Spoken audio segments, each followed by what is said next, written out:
Bien, habló Fabiola Yáñez, seguramente vieron, escucharon, se viralizó la entrevista que le dio a Infobae y sigue esta semana el escándalo que lo tiene Alberto Fernández cada vez más acorralado.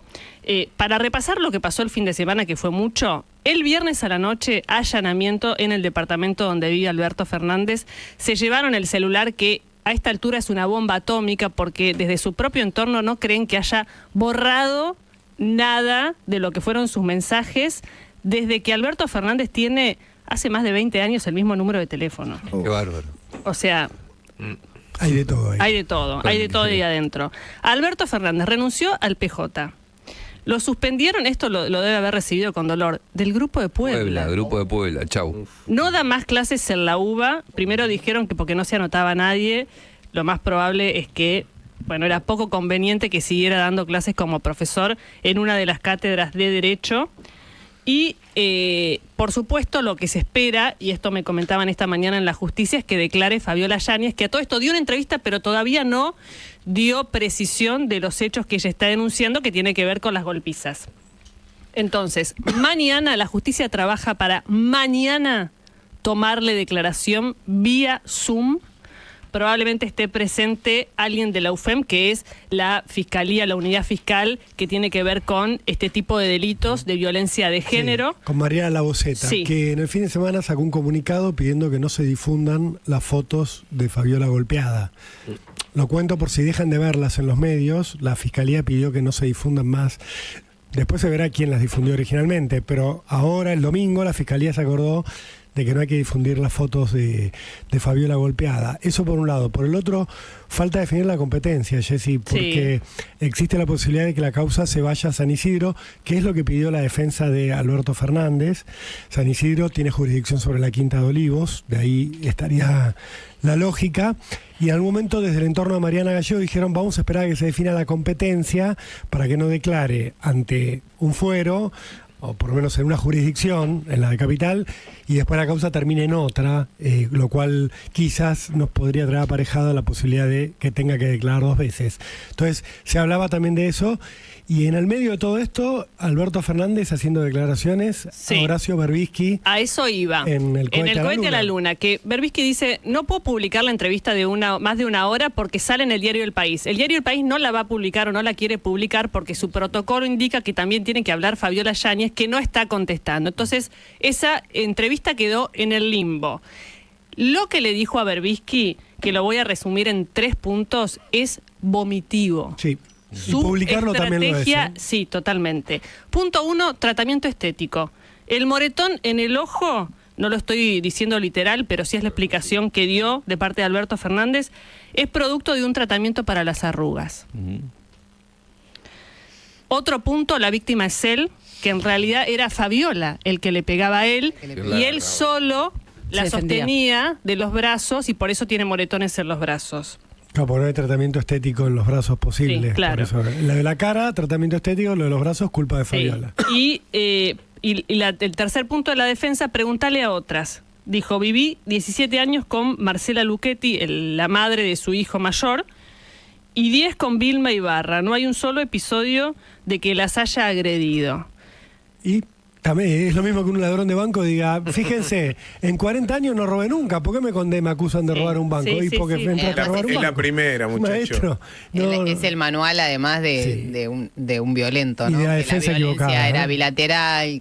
Digamos que porque él habla también de supuestas adicciones de Fabiola como causantes de esos supuestos episodios de violencia en los cuales él solamente se defiende. A mí Yo quiero decir una sola cosa, me parece canallesco de Berbisky publicarlo. Más Berbisky, que fue vacunado VIP en el vacunatorio VIP de Alberto, y ahora le devuelve el favor bancando la mentira de un violento de género. Todo es desagradable porque la nota además está ilustrada, se llama Ojo Negro, y está ilustrada con un un cómic, con un dibujo tipo cómic tal cual de una mujer con un ojo negro. Es espantoso. Sí, ahora en unos minutos, atención portales, por algo que vamos a contar que tiene que ver con toda esta historia.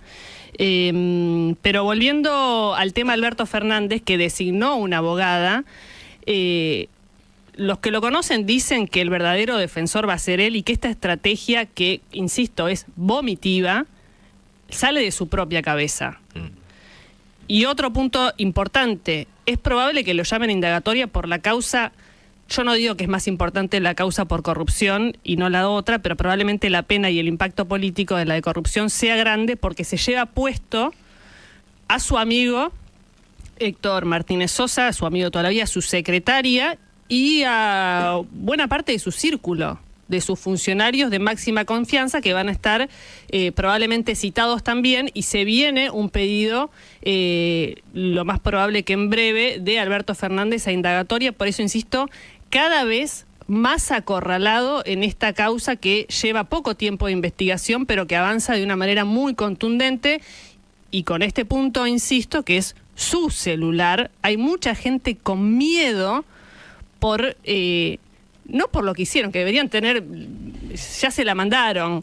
El punto es, dicen, no, fue tan desprolijo siempre que seguro que no hizo lo que hace cualquier presidente, que es, primero, el teléfono te lo limpian, te lo dan encriptado o con algún tipo de seguridad para que no sea vulnerable. 2, dice Fabiola, que en realidad lo contó Sandra Borghi, nuestra colega, que es que una empresa le regaló un celular al presidente. Yo cuando contó eso digo, no puede ser que una empresa, no sé cuál es la empresa, te regale un celular. Sí. No solo por la cuestión de conflicto de interés, sino porque... riesgo. Por el riesgo que representa, que uses, che, me da la compañía X, me da un celular y lo uso. El celular puede tener dentro cualquier tipo de sí, obvio, aparatito, software de espionaje. Sí, eso es absurdo. Exacto. Clonado. Sí. Cualquier cosa puede ser. ¿Cómo lo usás? Sí. No, que a mí me impresiona aceptar esto de los argumentos que vos decías recién hace un ratito. Sí. Me impresiona y me da escalofrío que estos argumentos que él presentaría, supuestamente, porque los adelanta en esta entrevista, quizás lo perjudican más. Porque por dos lados. Por un lado, dice, ella tenía problemas, si ella estaba enferma y él reacciona de esa manera, señor, eso no está bien que lo haga. Igual en todos los Del otro manuales... lado, el manual, el ABC del golpeador que venimos conociendo, mirá cómo me pones. El abusador, el golpeador, es, mirá, es tu culpa. Siempre Claro, lo que hacen era es eso. echarle la culpa a la mujer, en este caso, No hay... de cómo reacciona él. Es solo apuntar a lo que estás diciendo. No hay pericia de psicólogo que no diga que un tipo se defiende así, un violento. Digo, Manual, es de manual, es como toda una evidencia. Muy... Y te sumo un último punto. Al decir que él tuvo contacto violento, físico con Fabiola, él lo pone, supuestamente, según la entrevista, en cabeza de Fabiola. O sea, ella se ponía violenta y yo la agarraba y yo forcejeaba con ella. Es como cuando un violador se pone en la situación donde ocurrió la denuncia, el hecho denunciado, Claro. y dice, yo estuve ahí, pero no la toqué. Claro. Ya te ubicás en la escena del crimen, en el momento en el que ocurre el crimen. Y Alberto, de alguna manera, está haciendo eso. Lo único que está tratando de convencernos a todos de que la violenta era ella y no él. Pero él no niega situaciones de violenta, como podría decir, no, nunca tuvimos ningún tipo de Desconozco intercambio de totalmente golpe, todo esto, sí. Claro, nunca pasó claro. nada, no hubo situaciones violentas entre nosotros. Evidentemente, Sí. son tan evidentes, valga Acepta la redundancia, derrota y es que no como las una puede reacción negar. desesperada. Sí. Muy impresionante. Toda esta historia tiene distintas capas, ¿no? Porque hay una denuncia muy puntual, que es la que hace Fabiola Yáñez contra Alberto Fernández por violencia de género. Tiene, a su vez, que esto surge de un caso de corrupción que se está investigando con un modus operandi de un gobierno, y tiene alrededor... como una novela no es la palabra adecuada, pero una cuestión extra que es cómo se movía en la intimidad del presidente de la Nación y los videos que ya surgieron y que van a surgir. Y uno puede decir, bueno, pero eso no forma parte del centro de la escena es lateral, Me parece que es clave eso. y eso forma parte de cómo se cuenta toda esta historia, más allá de cosas que son delictivas claramente y que se tienen que investigar, cosas que no lo son, pero cosas que dan cuenta de cómo se manejó un presidente de la Nación. Esta información la va a contar Cecilia Buffret, es nueva, en exclusiva, y tiene que ver con Tamara Pettinato. Porque la vimos en un video que también hay que ver, dio una explicación Fabiola Yáñez de cómo surge ese video, y yo lo pondría un signo de interrogación, no me queda claro que pueda surgir de esa manera, pero no importa, no es el punto ahora, que es que muestra a Tamara Pettinato sentadita en la mesa larga. El despacho presidencial tiene primero una mesa larga con sillas y atrás tiene el despacho presidencial donde se ve el sillón de Rivadavia, color terciopelo celeste, así lo mandó a retapizar Cristina Kirchner porque eso era rojo. En esa mesa larga, en la cabecera, está sentado Alberto Fernández y al lado Tamara Pettinato. A quien no vemos es Alberto Fernández porque es quien graba la situación. Y ya vimos la verdad, bastante patético, una cuestión de ella tomando cerveza, beboteando con el presidente de la Nación. Sale ese video. Y ahí hay una enorme discusión sobre, bueno, por qué sale esto, qué indica, qué no indica y demás.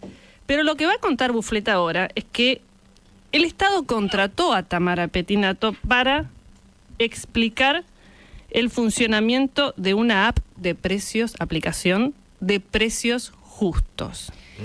Sí, el jueves, después de que se conoce ese video, el viernes, a mí me contacta alguien que había estado dentro de las personas que habían participado del lanzamiento. ¿Se acuerdan del relanzamiento de Precios Justos? Se llamaba Precios Cuidados, el acuerdo de precios, después se empezó a llamar Precios Justos. Cuando asume Sergio Massa, hay un relanzamiento en noviembre de 2022. En noviembre de 2022, es en la época en la que nos tenemos que situar, se hace un mega evento que se hace, en lugar de hacerse como se hace habitualmente, una reunión en la Secretaría de Comercio donde se firma un documento, se hace un mega evento político básicamente, donde hay gremios, están todos los sectores industriales, están también los intendentes, y en ese evento se presenta una aplicación que te permitía escanear el código de barra de un producto y te decía cuál era el precio del producto.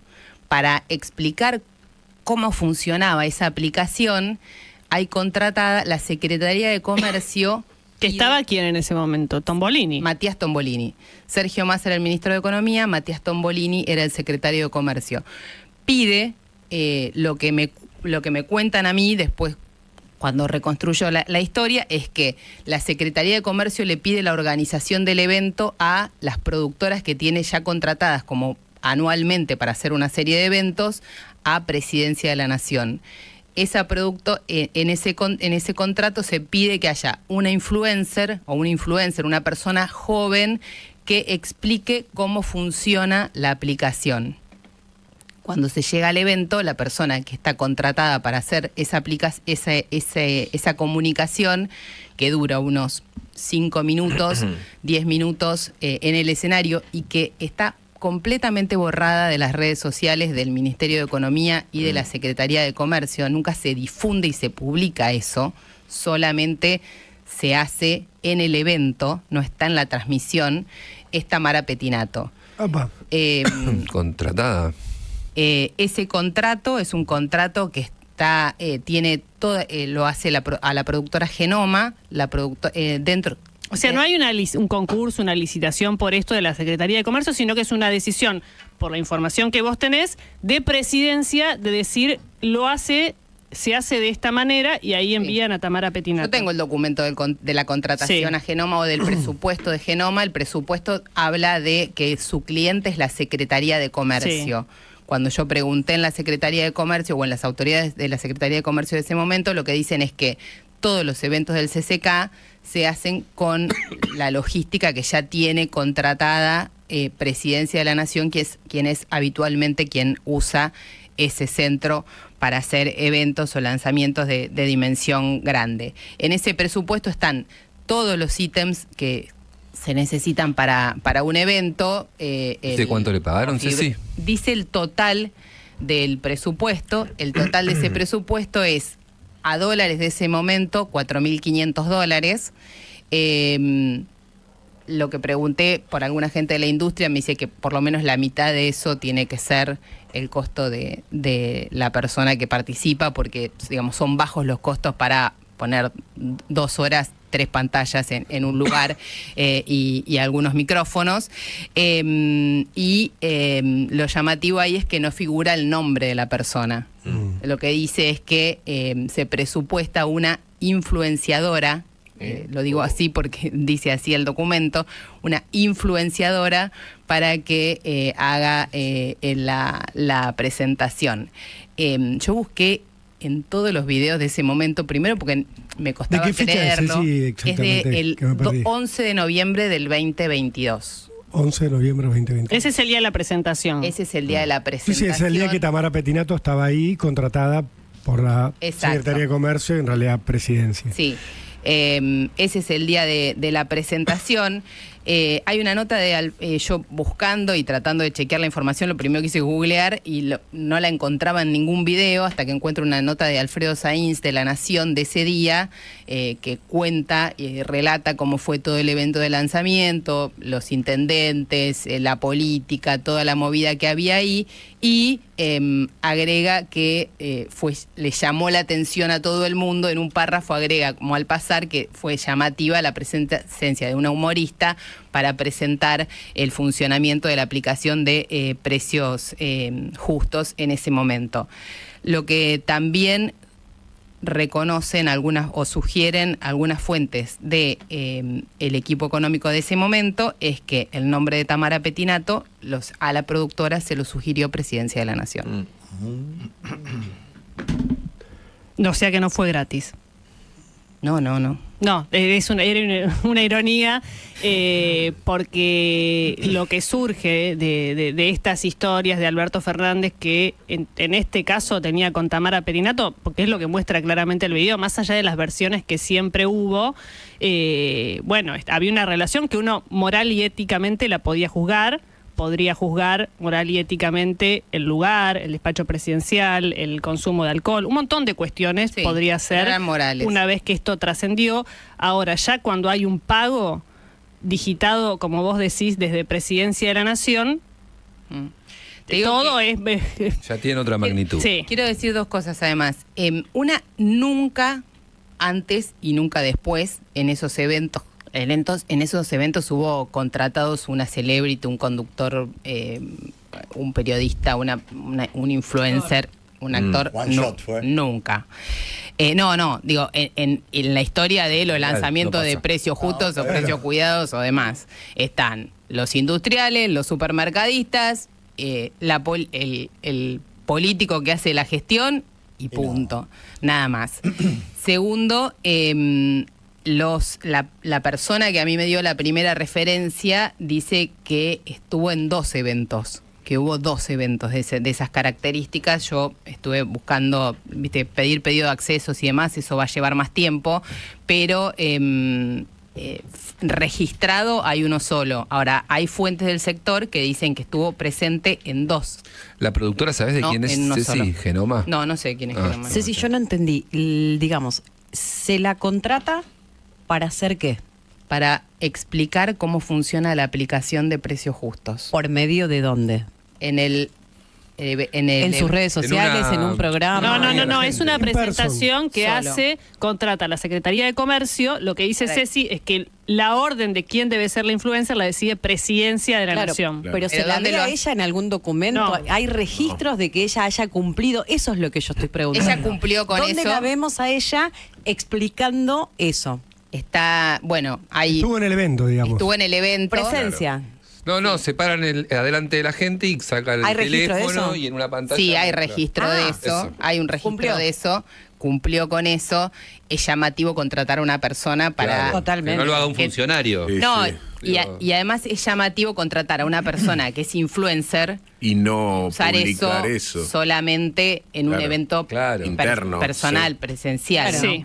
A mí me suman acá que la empresa que vos mencionaste, durante la pandemia, tenía las transmisiones de las sesiones del Congreso. ¿Se acuerdan que se hacían con una suerte de videoconferencia para que estuvieran virtualmente presentes los legisladores? Y sería presidida por alguien de la Cámpora con vínculos con Esto me aporta una legisladora. Generalmente, a mí lo que me dijeron es que la productora era una productora que ya estaba contratada. Se hacen paquetes de... Claro, acá estoy viendo acá puse el quit para completar. Servicios de espectáculos teatrales y musicales, en general dice. Producción de films y videocintas, servicios empresariales. Son estas productoras medio... Perdón que lo diga, medio fantasmales que hacen de todo.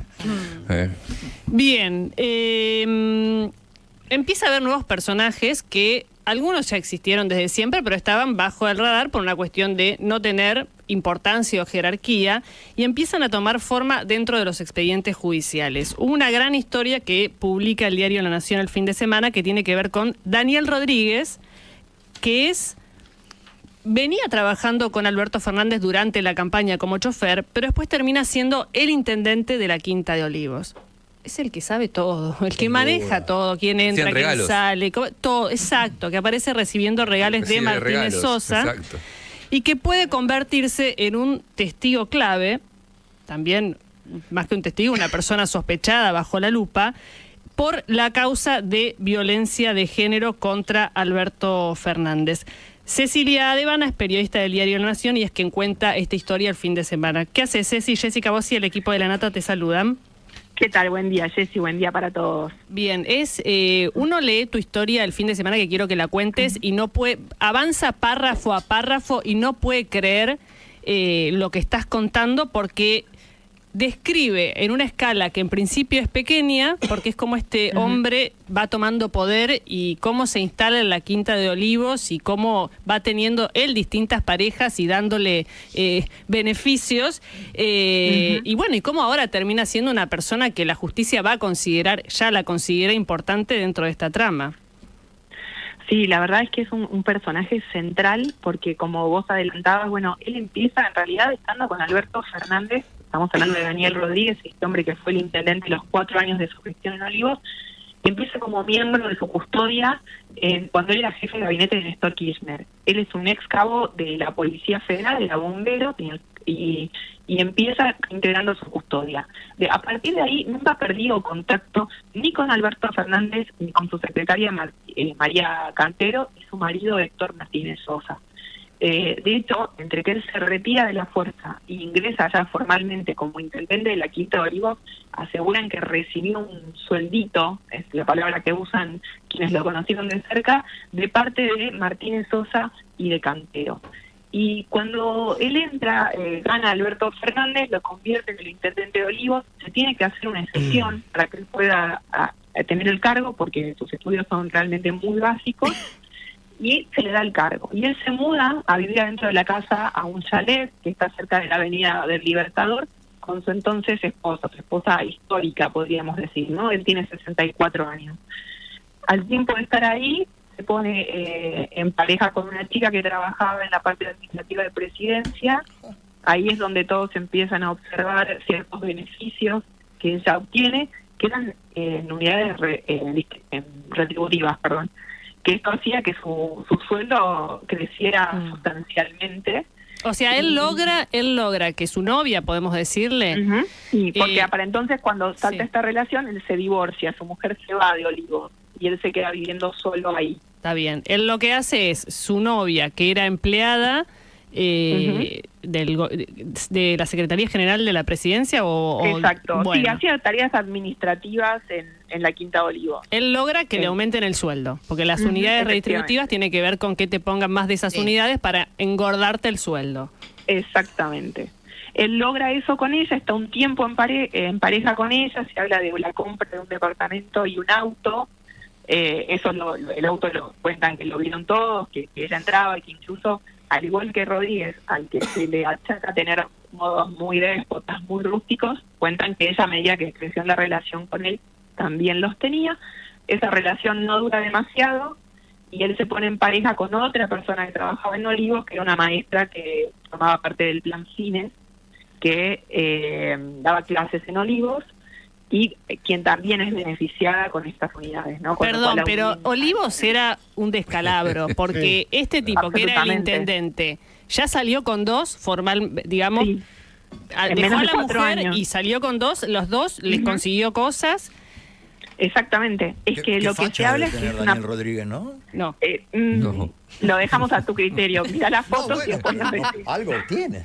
Sí. Labia. ¿Qué tendrá ese casero? Sí, a mí igual también que el personal de la Quinta de Olivos no tenga la escuela terminada, me impresionó, quiero decir. Soy Cecilia Bufflet, Ceci, perdón. Sí, ¿qué tal, Ceci? ¿Cómo estás? No, efectivamente, digo, lo primero que se hace con él es una excepción, es lo que les decía recién, para que pueda llegar ahí. Ojo, el intendente de Olivos maneja ingresos a la Quinta y egresos, queda claro en la causa de seguros que él no asentaba los ingresos de Martínez Sosa cuando Martínez Sosa iba ahí, y esas visitas se conocen es porque se sacaban fotos y se las mandaban a María Cantero mostrándole lo que hacían.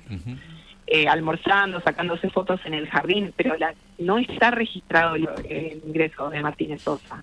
Y de hecho hay enojo internamente con él, porque él sí asentó, por ejemplo, lo que fueron los ingresos de los amigos de Fabio Lázaro en la noche del 14 de julio de 2020, en plena pandemia, cuando van a festejar el cumpleaños. O sea, pero él tenía la discrecionalidad de poder manejar como quería esos registros. No debía, pero lo hacía.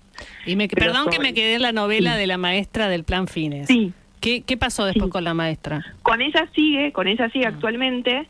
Se mudaron a una casa, él antes de que Alberto deje la presidencia, él deja Olivos y se muda a una casa pegada al shopping Unicenter en Martínez con esta chica, y esa casa es allanada en el marco de la causa Seguros porque es propiedad de Martínez Sosa. Cuando la policía a fines de junio llega a allanarla, lo encuentra a Rodríguez. Y ahí secuestra el celular de Rodríguez.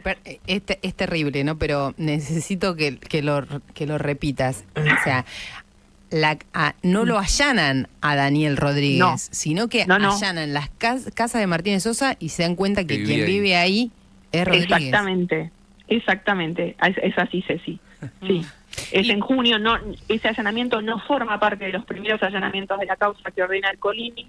Cuando obtienen más precisiones sobre otras propiedades de Martínez Sosa, aparece esta de Martínez, y cuando va la policía lo encuentra a Rodríguez, y ahí obviamente le secuestra el celular, que está siendo peritado en este momento, y que obviamente es motivo de preocupación interna. ¿Cuántos de esos teléfonos se sabe cuántos de esos teléfonos se pudieron abrir?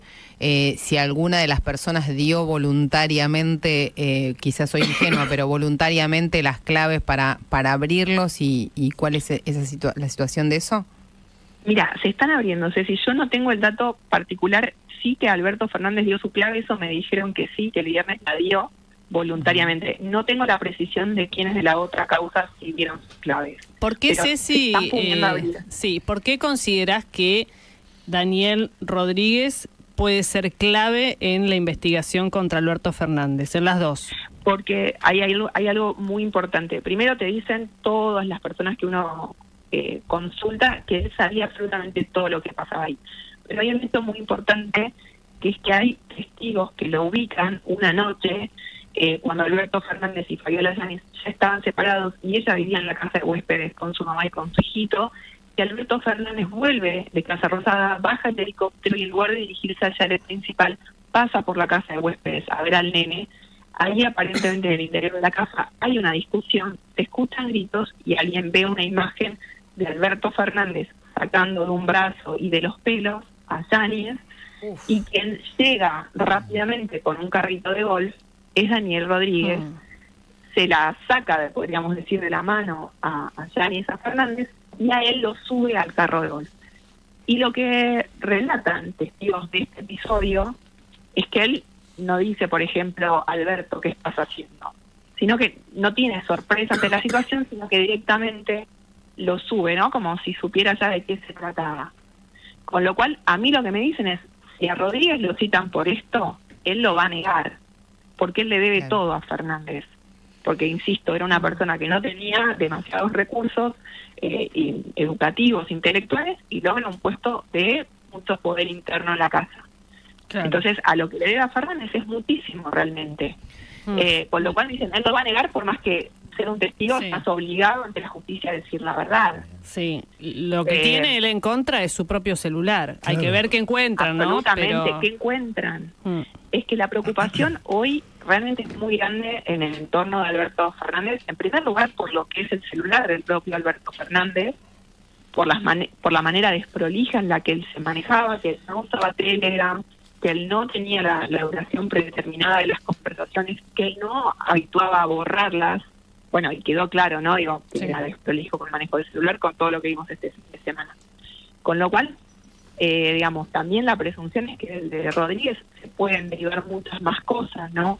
Digo, era alguien que conocía perfectamente, porque hoy por hoy los exfuncionarios que rodearon a Alberto Fernández toman distancia, obviamente ya la tomaron de él, pero lo que dicen es, nosotros no estábamos todo el día en Olivos, nosotros no veíamos el detalle de la relación de ellos, pero Daniel Rodríguez sí estaba ahí, sí vivía ahí y sí conocía a las 80 personas que trabajan y que tendrían conocimiento de las situaciones que se vivieron durante estos años, ¿no? Claro. Con lo cual su situación creo que es delicada en cuanto a qué puede saber y qué debió haber dicho. Ceci, ¿sabes si hay gran parte del personal que estuvo esos años en la Quinta de Olivos que hoy sigue estando en la Quinta de Olivos? Sí, hay bastante personal estable, digamos, lo que tiene que ver con cocineros, mucamas, amas de llave, que pasan a través de las gestiones.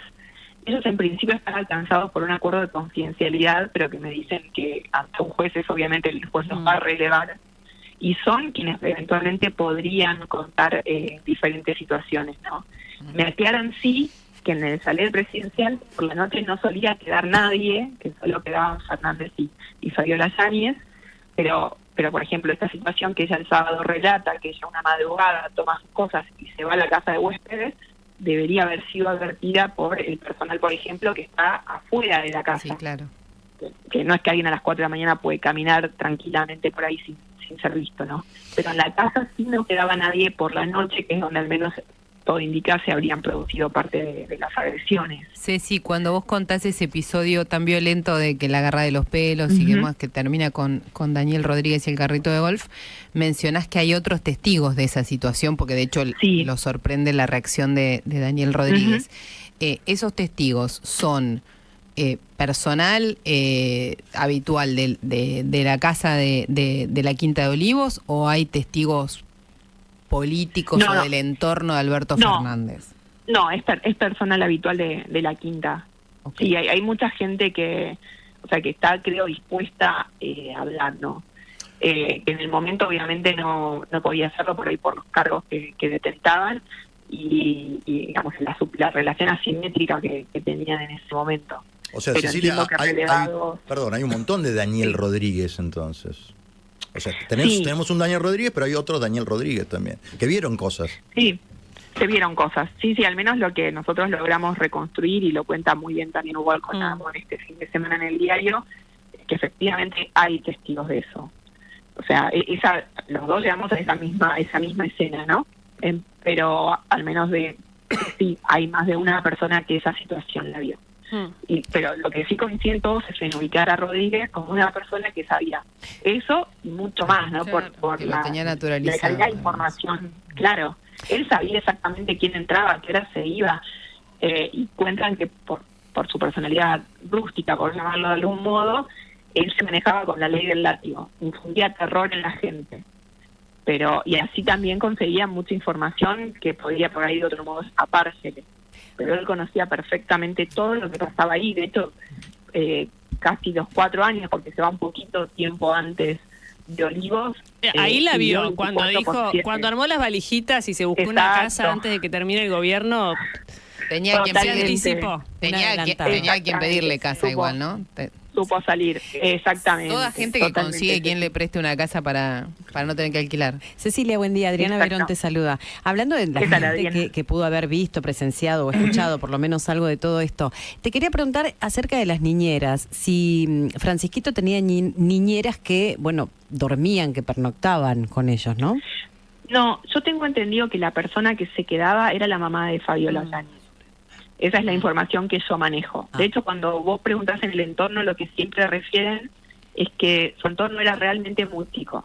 Ubican a la mamá, a una amiga / colaboradora, y no mucho más. De hecho, cuando consultás, te dicen que el entorno ese que se ve en la foto es un poco un rejunte que ella hizo. Porque ahí también son categóricos. Ahí te dicen que ella esa noche invitó gente, salvo una persona que es Carolina Marafiotti, que trabajaba con ella, la gran mayoría se quedaron ahí para la fiesta. Claro. Y ahí ¿quién decís que trabajaba con ella? Carolina Marafiotti, que era su tiene a distintas personas, digamos, del mundo del espectáculo. Sí, claro, por eso, digamos, porque, a ver, también hay que decirlo esto, Fabiola siempre tuvo esta relación marginal con el mundo del espectáculo, siempre queriendo pertenecer al mundo del espectáculo, eso también. Y ya hemos dicho acá que también que nuestra perfumada colonia artística no tiene amigos en general, o sea, es muy raro, pero digamos, nuestras celebridades tienen la chica que le sostiene el bolso, la maquilladora, la peinadora, pero no tienen pares, no se manejan con pares. Se manejan con séquito, con entourage, esta gente era un entourage que ella se armó para sentirse quizás una celebridad. Agrego esto. Fabiola quiere estar en el primer programa de Susana Jiménez. Ella quiere sentarse ahí. Es aspiracional de ella sentarse en el primer programa de Susana Jiménez, que teóricamente arranca a mitad de septiembre. ¿Gratis?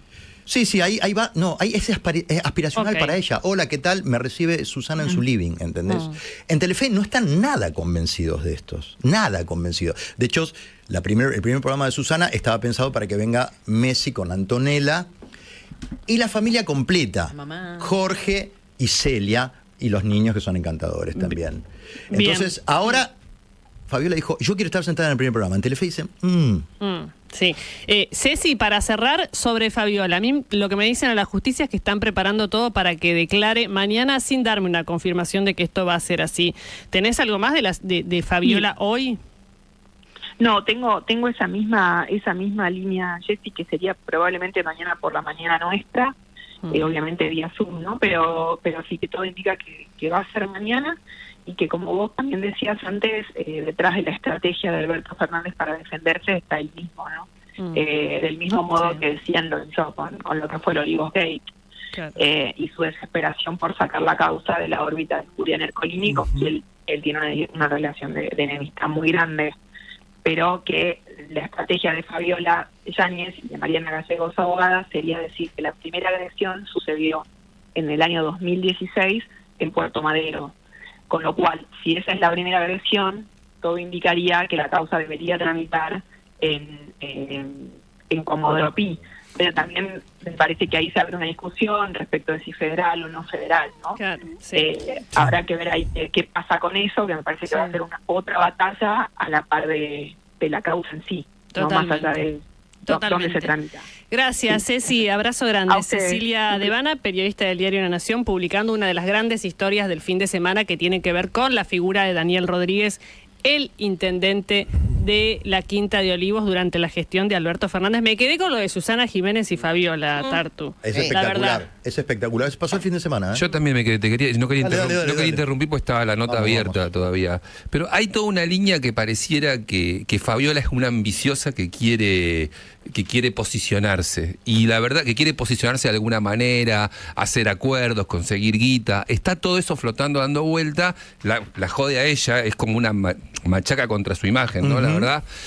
Esto que vos contaste, Artu, pareciera ir en esa dirección. Y cuando vos la ves a Fabiola en la entrevista del fin de semana, la que le hizo Tatiana Shapiro, ves una tipa que no pareciera, pero esto es todo especulativo, por ahí que la conoce más, que no pareciera tener ese ímpetu de decir, no tiene calibrado estratégicamente algo que decir. La entrevista que da es una entrevista bastante sentida, sufrida, donde se traba, de una persona quebrada. No parece esa Fabiola, la que habla con Shapiro, la Fabiola que describe en otras crónicas que quiere estar en la tele, quiere tener esto, quiere lo otro. Lo que son las interpretaciones. Claro, me hace un ruido. A mí me parece todo lo contrario. A ver.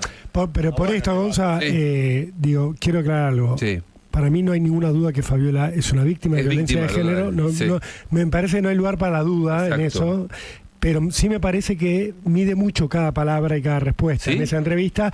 Sí, de hecho, hay parte donde dice eso tiene que ver con la investigación judicial, no lo voy a responder, de eso no voy a hablar ahora. O sea, no es una persona que escupe lo que tiene adentro, sino que es una persona que tiene un discurso tabicado. Sí. Hasta acá sí, hasta acá no, hasta acá sí, lo cual no la hace menos víctima, que quede claro. No, yo veo un discurso, veo de una persona que da la sensación de que está medicada, que tiene toda la lógica, con lo que está atravesando, pero que hay lugares donde decide no entrar. No, lógico, alguien le tiene que haber dicho también eso. Por eso, pero entonces no es tan espontáneo el discurso. Pero me cuesta creer que la tipa quiere, pero lo digo así, ¿no? Hablando, me cuesta creer que en el medio de todo esto dice, quiero estar con Susana Jiménez. No. Me cuesta mucho creer eso, digo. Pero ¿sabes por qué no? Porque vos lo estás pensando de otra manera, Gonzalo. Vos lo estás pensando estratégicamente. Sí. Y no es estratégicamente, es emocionalmente. Tengo que estar ahí con Susana, porque ese es mi lugar. No es estratégico porque es un lugar de decir, de ahí va a salir una verdad. No, es mi lugar. Yo la primera dama, yo trabajé todo este tiempo para esto, para sentarme en el living de Susana. Así lo piensa, no es que piensa estratégicamente. Sí. Es emoción, es decir, bueno,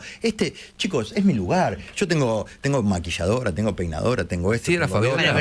¿Esa era Fabiola? ¿No viste que se queja de que no tiene mucama, que no tiene niñera? Se queja porque ella dice, che, al final fui una primera dama y resulta que no tengo mucama, no tengo niñera. Bueno, cuenta eso en función de contrastar una imagen o un estilo de vida que se refleja de ella, que ella dice que no tiene.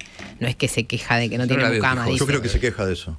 Está bien, pero ella quiero decir, ella no dice, che, yo necesito una niñera, lo que ella dice es, yo estaba sola, están describiendo una vida lujosa y yo no tengo ni siquiera tiene una vida de clase media europea, tiene una clase de vida europea, perdón. Ahí viste que salió que Alberto teóricamente le pasa los $7.000, 7.000 euros que recibiría por la Universidad Internacional de La Rioja, que está armando un curso, una falopa, debe ser que le tiraron 7.000 euros. Con eso, digamos, vivís una clase media en Europa, vivís en Madrid, que es una ciudad relativamente barata respecto a Europa, vivís como clase media bien, ¿entendés? Sí, entonces debe vivir bien con eso. Obviamente, por ahí ella pensó, che, si me tengo que comer todo este garrón de haber sido la primera dama para nada. Por eso está inscrito en lo que vos decís, Gonzalo, que es otra discusión más grande, que yo particularmente suscribo a eso, de que todo esto venía de una discusión de dinero.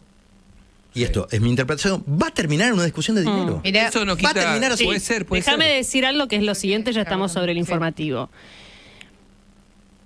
Hay algo que es legítimo que ella quiera hacer, o sea, lo puede hacer, que es tratar de conseguir dinero. Sí. ¿Cómo? Sí. Bueno, vendiendo derechos para un documental, promocionando sus entrevistas, cobrando sus entrevistas. En este caso, lo que hace ruido y cortocircuito es que la denuncia es por violencia de género. Entonces, cuando ella da una entrevista periodística antes de haber declarado la causa y no cuenta los hechos y en la causa no declara y dicen que tiene fragilidad emocional para hacerlo, pero puede dar una entrevista, es ahí cuando a uno, y no verla, por ejemplo, pedir perdón por la fiesta de Olivos y viendo decir que y uno ve en el fondo que quiere lavar su imagen por ese momento, empieza a hacer ruido que a nosotros las víctimas, digo a nosotros como una generalidad, nos gustan virginales. Que no tengan matices. Que sean impolutas. Y acá hay alguien que efectivamente, y agrego yo, depende de cómo sea, legítimamente quiere dinero para sobrevivir lo que viene. Entonces, si vende una entrevista, no digo que sea la Infobae, no tengo ni idea, pero si hay un documental en camino, eso es dinero, eso se llama dinero. Entonces, todo esto lo puede hacer, a mí me hace ruido porque veo eso en el fondo y digo, pero no contesta esta pregunta porque dice que está en el documental, que no lo puede adelantar. Entonces, ¿de qué hablamos? Y nos hace mucho ruido la figura de víctima calculando un ingreso que va a tener, que lo puede tener. Lo necesita. Eso, quiere decir una cosa. Pero hace ruido. Bueno, sí, pero uno no llora deja y pone en pausa el llanto porque lo que viene lo va a decir un documental. Esto quiero decir. Sí, yo creo que ahí también juega la imagen que, o sea, todos miramos la entrevista desde nuestro prejuicio, ¿no? O sea, y todos tenemos una imagen construida de Fabiola, que es la imagen que tenemos en los últimos 4 años, que es una persona que tuvo una pésima imagen durante los últimos 4 años. Quizá tenía una muy mala imagen, había hecho un montón de cosas malas y además era víctima de violencia de género. Y eso nos hace ruido. Hay un lugar donde tenías cortada la empatía con esa persona y de golpe hay un punto moral, ciudadano, humano, en el que tenés que volver a conectar con esa persona. De todas maneras, quería decir una cosa sobre los límites. Yo creo que hay una serie de límites que ella pone en la entrevista que tienen que ver con esto, esto no lo puedo decir por esto, pero a mí me parece... de sumario no es cierto, chicos. Sí, o sea, sí, exacto. Ahora también puede decir lo que quiera ella. Sí, es un argumento que usó. Es falso. Claro. Ahora también me parece que ella, yo lo hilvané todo. Vos decías esto como cada uno lo ve desde un lugar, ¿no? Yo vi toda la preservación de los datos de violencia de ella muy vinculados a eso es lo que finalmente va a ver su hijo. Porque ella cuando empieza el proceso dice, eso es típico también del manual de una persona que sufre violencia. O sea, callarlo para que no se lo entere la familia o o sus hijos de manera directa, ¿no? Cuando pone el límite en esas referencias, yo vi, bueno, el día que das ese paso, vas a tener que explicarle esto a un montón de gente que no lo sabía, que también es tu entorno y es gente que te quiere y que querés. Sí. Yo lo que digo es que a mí, yo empaticé con la entrevista, esto es lo que quiero decir. Sí, yo y me cuesta creer que hay un ser que tiene todas estas características de ambición y de querer, en medio de toda esta locura, que puede querer plata, me parece lógico, porque pasan estas historias, es normal, eso pasa en todos los casos, pero me parece que me cuesta creer que Fabiola para mí fue más una víctima todo el tiempo, llevada a la fiesta de olivos, llevada a tener que cometer errores por el tipo que la sometía. Me parece que es eso. Ya estamos pasadísimos. Una cosa más. Si ella estuviera enojada por la difusión de las imágenes de ella golpeada, que es una gran discusión, no le hubiese dado una entrevista a Infobae, que es el medio que lo publicó. ¿Qué quiero decir con esto? ¿Desde dónde se filtran las imágenes de Tamara Petinato, de ella y demás? Del expediente. De ella misma o de sus cercanías. Entonces, esto también hace un cortocircuito. La víctima, en este caso de violencia de género, es ella. Estamos analizando todo lo que es alrededor de este caso que sigue dando capítulos. Gonza, hoy paro en las universidades nacionales, un paro docente de 24 horas en principio está anunciado y en paralelo hay una información que advierte sobre un problema que se reitera entre los alumnos que ingresan a las universidades. Mira, junté los dos temas para darle más textura. La noticia del día es que hoy no comienzan las clases universitarias que tenían que comenzar lunes 12 de agosto. Por un reclamo salarial, los docentes universitarios de las universidades públicas están planteando que el salario, bueno, como pasa en muchos sectores, ¿no? Se licuó en un 50% aproximadamente, y esto es una huelga que se hace hoy 24 horas. Casi todas las organizaciones participan y amenazan con hacer una huelga de 48 horas la semana próxima si esto no se resuelve. O sea que esto para tenerlo presente como marco y como contexto. La oferta del gobierno es 5% en 2 cuotas. Exactamente. Justo se me traspapeló el informe que lo tenía en la mano, lo del fin de semana. Lo que les quiero contar es una nota de Marina Nolman de La Nación muy interesante, que me parece que también vale la pena traer, porque me llamó la atención. El título era que los docentes universitarios, esto lo enlazo con el problema salarial, pero son carriles que van en paralelo, están advirtiendo que hay un tema que ya no pueden ocultar. Sobre todo son fuentes de Universidad de Buenos Aires, de la UADE, de universidades tanto privadas como universidades públicas. Están notando que hay problemas de contraste sumamente grande entre los que llegan al nivel superior desde el secundario, con situaciones de palabras que ni siquiera saben. Hay una situación de alumnos que no están a la altura del nivel al que acceden. Empiezan la universidad sin conocer situaciones muy específicas, como por ejemplo, es una nota basada en, para que la busco porque la tenía encima y la quiero repasar, sí, porque justo que conversación de fin de semana es la elección de colegio secundario de mi hija mayor que tiene que hacer el cambio. Ajá. Sí. Y ahí, como coincidían con otros grupos de padres, claro, es una gran discusión y sobre todo acá en la Ciudad de Buenos Aires tenés que arrancar 1 año y medio para conseguir un cupo, sea público o sea privado. Muchos tenés curso de ingreso. Sí, muchísimos. Todos tienen. Algunos es restrictivo, si no lo pasás, quedás afuera, y en otros es nivelador, o sea que hay que hacerlo y eventualmente pagarlo sí o sí. O sea que gran tema de discusión en clase media de la Ciudad de Buenos Aires. Acá está, lo tenía y se me había traspapelado y no lo quería decir de memoria. En la Facultad de Arquitectura y Diseño de Urbanismo de la Universidad de Buenos Aires, un profesor se sorprendió pocos meses atrás porque una alumna de 4º año levantó la mano para preguntarle qué significaba un estereotipo. Imagínate un profesor que inicia una... 4º año, o sea, tiene... Sí. 16 años. No, 4º año de la facultad. No, 4º año de la facultad. 22 una alumna de 4º, tiene. claro, tal cual, de 22 años. ¿Entendés? Eso es uno, pero escuchen la enumeración. Semanas atrás, otro estudiante había consultado por el significado de la palabra redundante. Es redundante el otro también. El otro punto es... un alumno le pregunta a un profesor, ¿qué es un lugar común? No. O sea, estamos hablando de cosas pero demasiado... se suponía que el CBC servía para eso. Bueno, pero esto es para algo nivelar, para darle una base a quienes podían entrar a la Universidad de Buenos Aires y quienes debían hacerlo varias veces hasta lograr ese nivel que el secundario no les daba. Bueno, en algunos casos, lo que plantea este informe, que es súper interesante, es que algunas universidades privadas, por ejemplo la UADE, cita un caso de la UADE específicamente, están ofreciendo cursos niveladores que antes no tenían que dar, que empezaron a notar que tenían que ofrecer una especie de servicio educativo. Claro, complementario al secundario. Digamos. Pero por ejemplo, un informe presentado en Comunicación Social, en una universidad privada de San Isidro, que habla de los exconvictos de Malvinas, en vez de los excombatientes.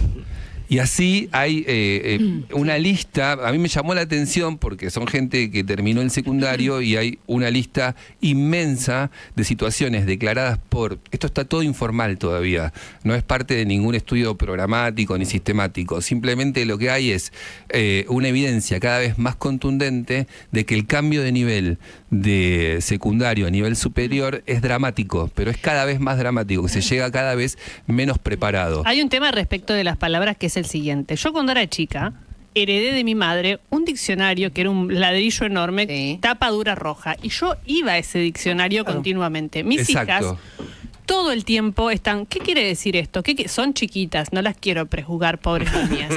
Pero lo que veo es que no hay una conducta, ni siquiera hoy que tenés Google. Que tenés el diccionario online. Sí, y si lo tenés online, esta es una apreciación personal, lo digital, lo que ves en pantalla, no se te graba de la misma manera que si tenés que buscar en un libro, papel, ir a las palabras, seguir las palabras, lees la de arriba, lees la de abajo, tenés un contexto. Sí. Más allá del diccionario, Jessy, que la falta de vocabulario también tiene que ver con la falta de lectura, con este proceso.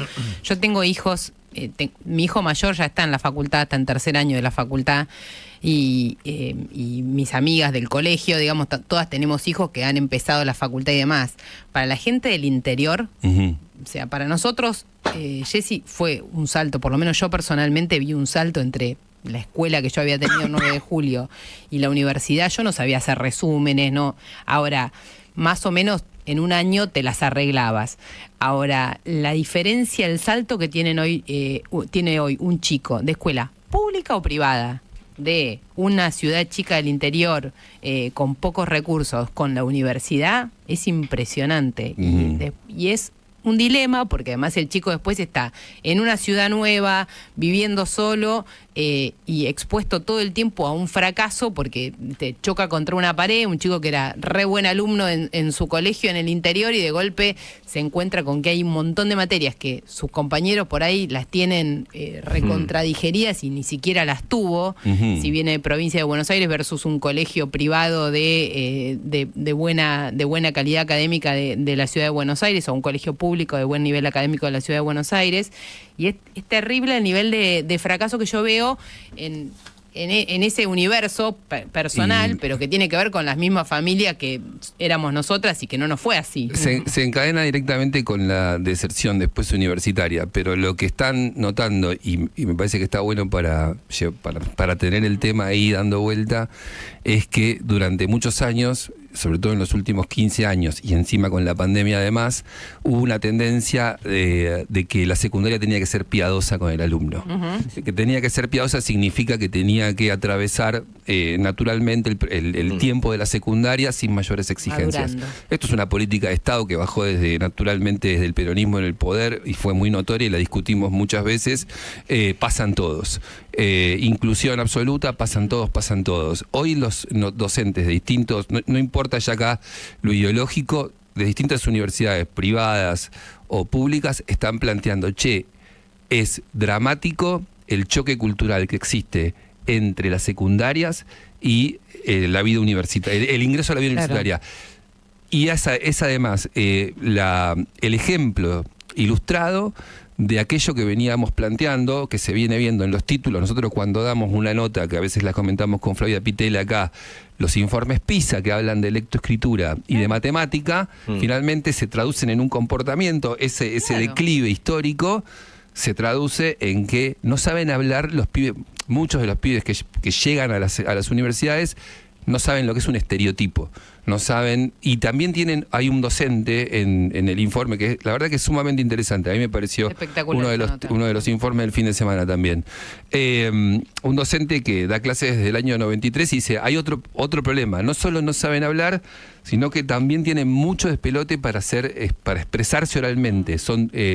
Hay una cuestión de estar dentro de tecnologías y de lo que fuera, que los ha vuelto a muchos estudiantes para adentro, y hay mucho problema con la oralidad, con sentarse a explicar algo. En este mismo programa, Gonza, se habló un montón de veces de la falta de comprensión de textos. Claro. Los chicos, me acuerdo en la nata escucharlo un montón de veces, refiriéndose de este tema, ¿no?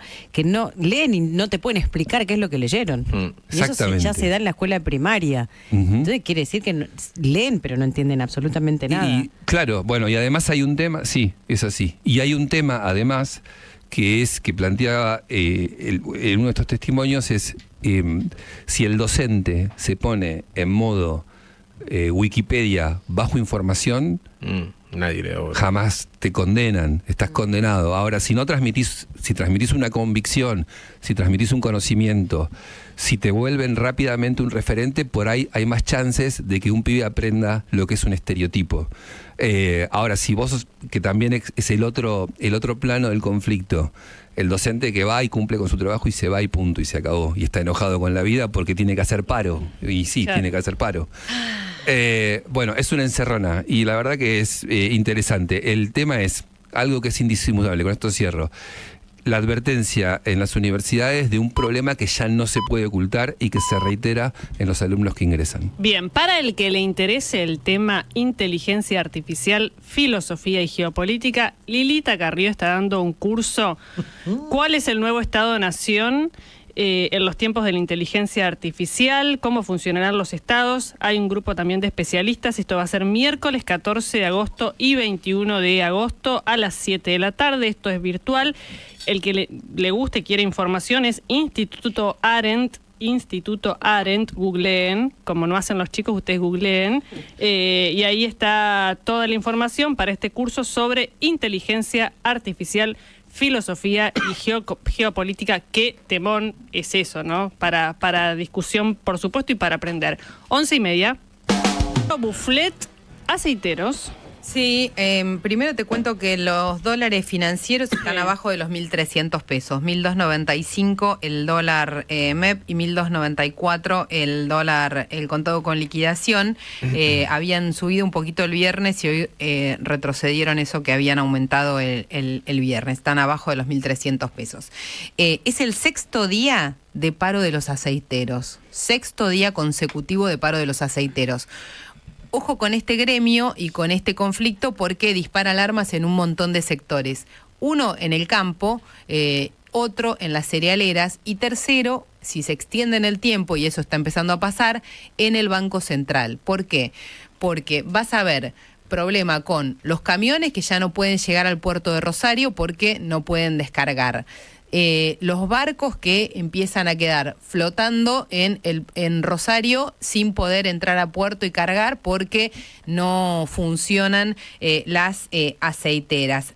Pensá que los aceiteros no son gente que está trabajando en una industria suelta en el medio de una provincia haciendo aceite y saliendo en botellas rumbo al supermercado. El principal rubro de ese negocio es en grandes plantas industriales que están directamente en el puerto de Rosario. Llega el camión con soja, que no es el aceite que más consumimos en Argentina para consumo humano o para cocinar, se procesa directamente ahí y por un caño va directamente el aceite a cargar un barco a granel. Bueno, eso está todo paralizado. Son trabajadores que están pidiendo un ajuste paritario de un aumento del 25% y están ofreciéndole las aceiteras y las cerealeras, son empresas ahí en las que muchas están de un lado y del otro del mostrador, aceiteras y cerealeras ofreciendo un ajuste del 12%. Por ahora no se ha dictado conciliación obligatoria, no está interviniendo el Ministerio de Trabajo. Los aceiteros son gente que siempre le envidiamos la paritaria y el sueldo. El 60% gana más de 2.800.000 pesos. Así que acá el impuesto a las ganancias también juega un rol y juega un partido. Ojo con todos estos gremios de salarios muy altos que con el impacto del impuesto a las ganancias van a reaparecer los conflictos paritarios, porque van a necesitar recomponer salario, pero además recomponer lo que se te lleve el impuesto cuando los sueldos empiezan a pasar los 3 millones de pesos. Rolo, caso Loan, bueno, se tiene que empezar a definir la situación de los detenidos por esta investigación. Sí, Jessy, a esta altura realmente es casi una postura editorial seguir hablando de Loan, porque los investigadores están haciendo todo para que no haya información que mantenga el caso en los medios. Hoy se cumplen 2 meses de la desaparición de Loan. Es un momento al que todos pensamos que íbamos a llegar con algún tipo de respuestas, y la realidad es que la justicia no tiene ninguna. Se pasó toda la semana última entrevistando, tomándoles declaración testimonial a los familiares directos de este nenito de 5 años que está desaparecido desde el 3 de junio en Corrientes. Y lo único que encontró fueron distintas cuestiones que tienen que ver con la intimidad de la familia, cuya relevancia a efectos de investigar qué le pasó a Loan parece muy difusa. Te contaba la semana pasada que les preguntaron a los hermanos de Loan por plata que apareció en sus cuentas y que tiene que ver con recaudaciones de fondos solidarios que hicieron durante julio, pidiendo a la gente que les acercara dinero para poder cumplir con todos los compromisos que les exige la búsqueda de Loan, desde viajar a Buenos Aires para dar entrevistas, participar de marchas, hasta pagarles los honorarios a algunos abogados que sí les cobran. No hay ahí ningún indicio de que hayan cobrado dinero proveniente de una posible, eventual, supuesta venta de Loan. La mamá del nene, María, contó también que tiempo atrás una hermana de ella escuchó a Laudelina y a Antonio Benítez, los dos detenidos. Laudelina es tía de Loan, Benítez es el marido de la tía de Loan, diciendo que iban a vengarse de la familia, o sea, del papá y de la mamá de Loan, pegándoles donde más les dolía. Y que esto a ella obviamente la inquietaba y que lo había recordado en los últimos días. A partir de esta declaración de la mamá de Loan, citaron a su hermana, a la que habría escuchado todo esto. La hermana fue a declarar y dijo: sí, yo escuché algo similar, pero fue hace 3 años. Con lo cual no se le ve la relevancia a todo esto. Se sabía, y a partir de estas declaraciones se empieza a hablar en el expediente de algo que ya se comentaba en el pueblo, que era una interna en la familia vinculada con el futuro reparto de lo que pueda surgir de la venta del campo en el que vive la abuela Catalina, el campo donde desapareció Loan en el Algarrobal. Fue Catalina a declarar el viernes, le preguntaron por esto y confirmó que sí, que había toda una disputa alrededor de ese campo, que sus hijos y otros descendientes se estaban peleando por el campo, por ver quién se lo iba a quedar, cómo se iba a vender. El día que ella muriera, Catalina tiene 87 años, y en ese punto ella planteó que había mucho interés por parte de Laudelina de quedarse con el campo, que ella se había asustado por esto y por eso había puesto el campo a nombre de una suerte de testaferro, que es un hombre de apellido Rivarola, y que al ver ella que se tranquilizaba un poco la pelea entre sus hijos por el manejo del campo, ella había empezado a hablar con este hombre para que se lo devolviera, para que volviera a ponerlo a su nombre. Ella siempre siguió viviendo en el campo, que cuando estaba por hacer esto empezó a tener miedo de que alguien se lo usurpara, y que finalmente hizo el traspaso y no hubo más conflicto en la familia. Sí que Laudelina seguía interesada en el campo, sobre todo por el interés de su marido, de Antonio Benítez, y que toda esta pelea a ella la preocupaba y que ella creía que Antonio Benítez era un posible sospechoso de la desaparición y eventual venta de Loan, y que cree que Laudelina estuvo todo el tiempo encubriéndolo a su marido. Pero pruebas de esto no tiene. Verán ustedes que hice un largo relato y que mi relato es inconducente. Sí. No lleva a ningún lado. Bueno, en esto está la investigación, en esto está la jueza federal Cristina Poser Penso, que no está llegando a ningún lado y que tiene a la Policía Federal insistiéndole todo el tiempo con que lo que ellos creen, los investigadores federales, es que a Loan lo atropellaron. Esta es la creencia de los policías federales, que Loan fue atropellado, que escondieron el cuerpo de Loan después de atropellarlo y matarlo, eventualmente Carlos Pérez y María Victoria Cayllaba, y que esa es la hipótesis que ellos tienen y es la única que podrían llegar a demostrar el día de mañana. De esto en la causa no hay nada, no hay pericias que lo confirmen. La abuela Catalina agregó este viernes un dato que se desconocía, que es que María Victoria Cayllaba, después de irse del lugar del almuerzo, alrededor de las 2:30 de la tarde del 13 de junio, volvió rápidamente porque se había olvidado la cartera y se volvió a ir. Esta ida y vuelta de Cayllaba no se conocía, no se condice tampoco con la hipótesis del accidente, porque se realmente atropellaron y mataron a Loan y tenían el cuerpito del nene en la camioneta con la intención de esconderlo. No tiene sentido que hubiera vuelto a la casa de la abuela Catalina.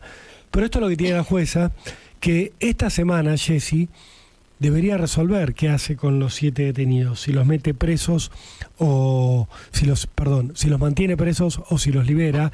Para mantenerlos presos tiene que procesarlos por algún delito. El delito que les imputó es el de sustracción y ocultamiento de menor, y no tiene realmente pruebas de que lo hayan robado.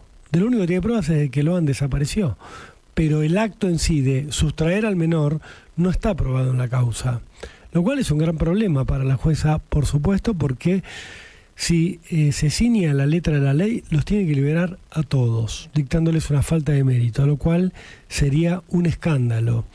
Yo lo que creo, Jessy, es que va a tratar de procesar a la mayor cantidad de detenidos posibles, que contra Pérez y Cayllaba tiene la pericia de los perros que marcaron la camioneta de Cayllaba positivamente en relación a olor a Loan, con lo cual podría agarrarse esto, que es una prueba indiciaria y no es una prueba contundente de ninguna manera. Así está entendida en toda la jurisprudencia argentina. Vos recibís el indicio de que los perros te señalan algo y después tenés que encontrar pruebas que sustenten, que confirmen lo que los perros señalan. Bueno, no he encontrado esas pruebas que lo sustenten, pero le alcanzaría para un procesamiento que hiciera que todo esto no fuera tan escandaloso. Ya lo es en cuanto a que todas estas personas, según el nombre que pongamos, pero los 3 primeros detenidos, Benítez, su amigo Daniel Fierrito Ramírez y la esposa de Mónica Millapi, llevan 60 días presos y no han sido procesados. Esto es ilegal por donde lo mires. Está bien que primero los indagaron por el Código Provincial, que permite una preventiva sin términos, pero ya el Código Federal, el Código Nacional, da 10 días de plazo para tener a alguien procesado y mantenerlo preso o liberarlo con falta de mérito, y también se han superado esos plazos, por lo cual digo, es bastante escandaloso. No defiendo a nadie, pero me gustaría que el proceso siguiera las líneas que marca la ley, y no lo está haciendo. Es muy impactante, te voy a decir una cosa, de la calle o de redes sociales, que es que, claro, tuvo muchísima cobertura, más de 40 días diaria, no digo 24/7, pero prácticamente cobertura periodística en los canales, sobre todo radios y demás. Después vino Venezuela, después vino el escándalo de Alberto Fernández, y hay mucha gente que dice, che, ¿y Loan y qué pasa? ¿Lo están buscando y demás? Es una cuestión de oferta informativa que va sobre los temas que son, por supuesto, de mayor relevancia o de mayor impacto en cada momento, y ha quedado un poco perdido, no por una decisión, digamos, propia de no querer cubrir el caso Loan, pero conspira contra esto el hecho de que esté en la nada misma. Sí. Porque si lo que tenés para contar es que no hay nada, se hace muy difícil. Por eso te decía al principio que hablar del caso Loan es casi una decisión editorial, porque información concreta no hay. Burlando sigue siendo el abogado, sí. En teoría sí, pero ha desaparecido de los medios.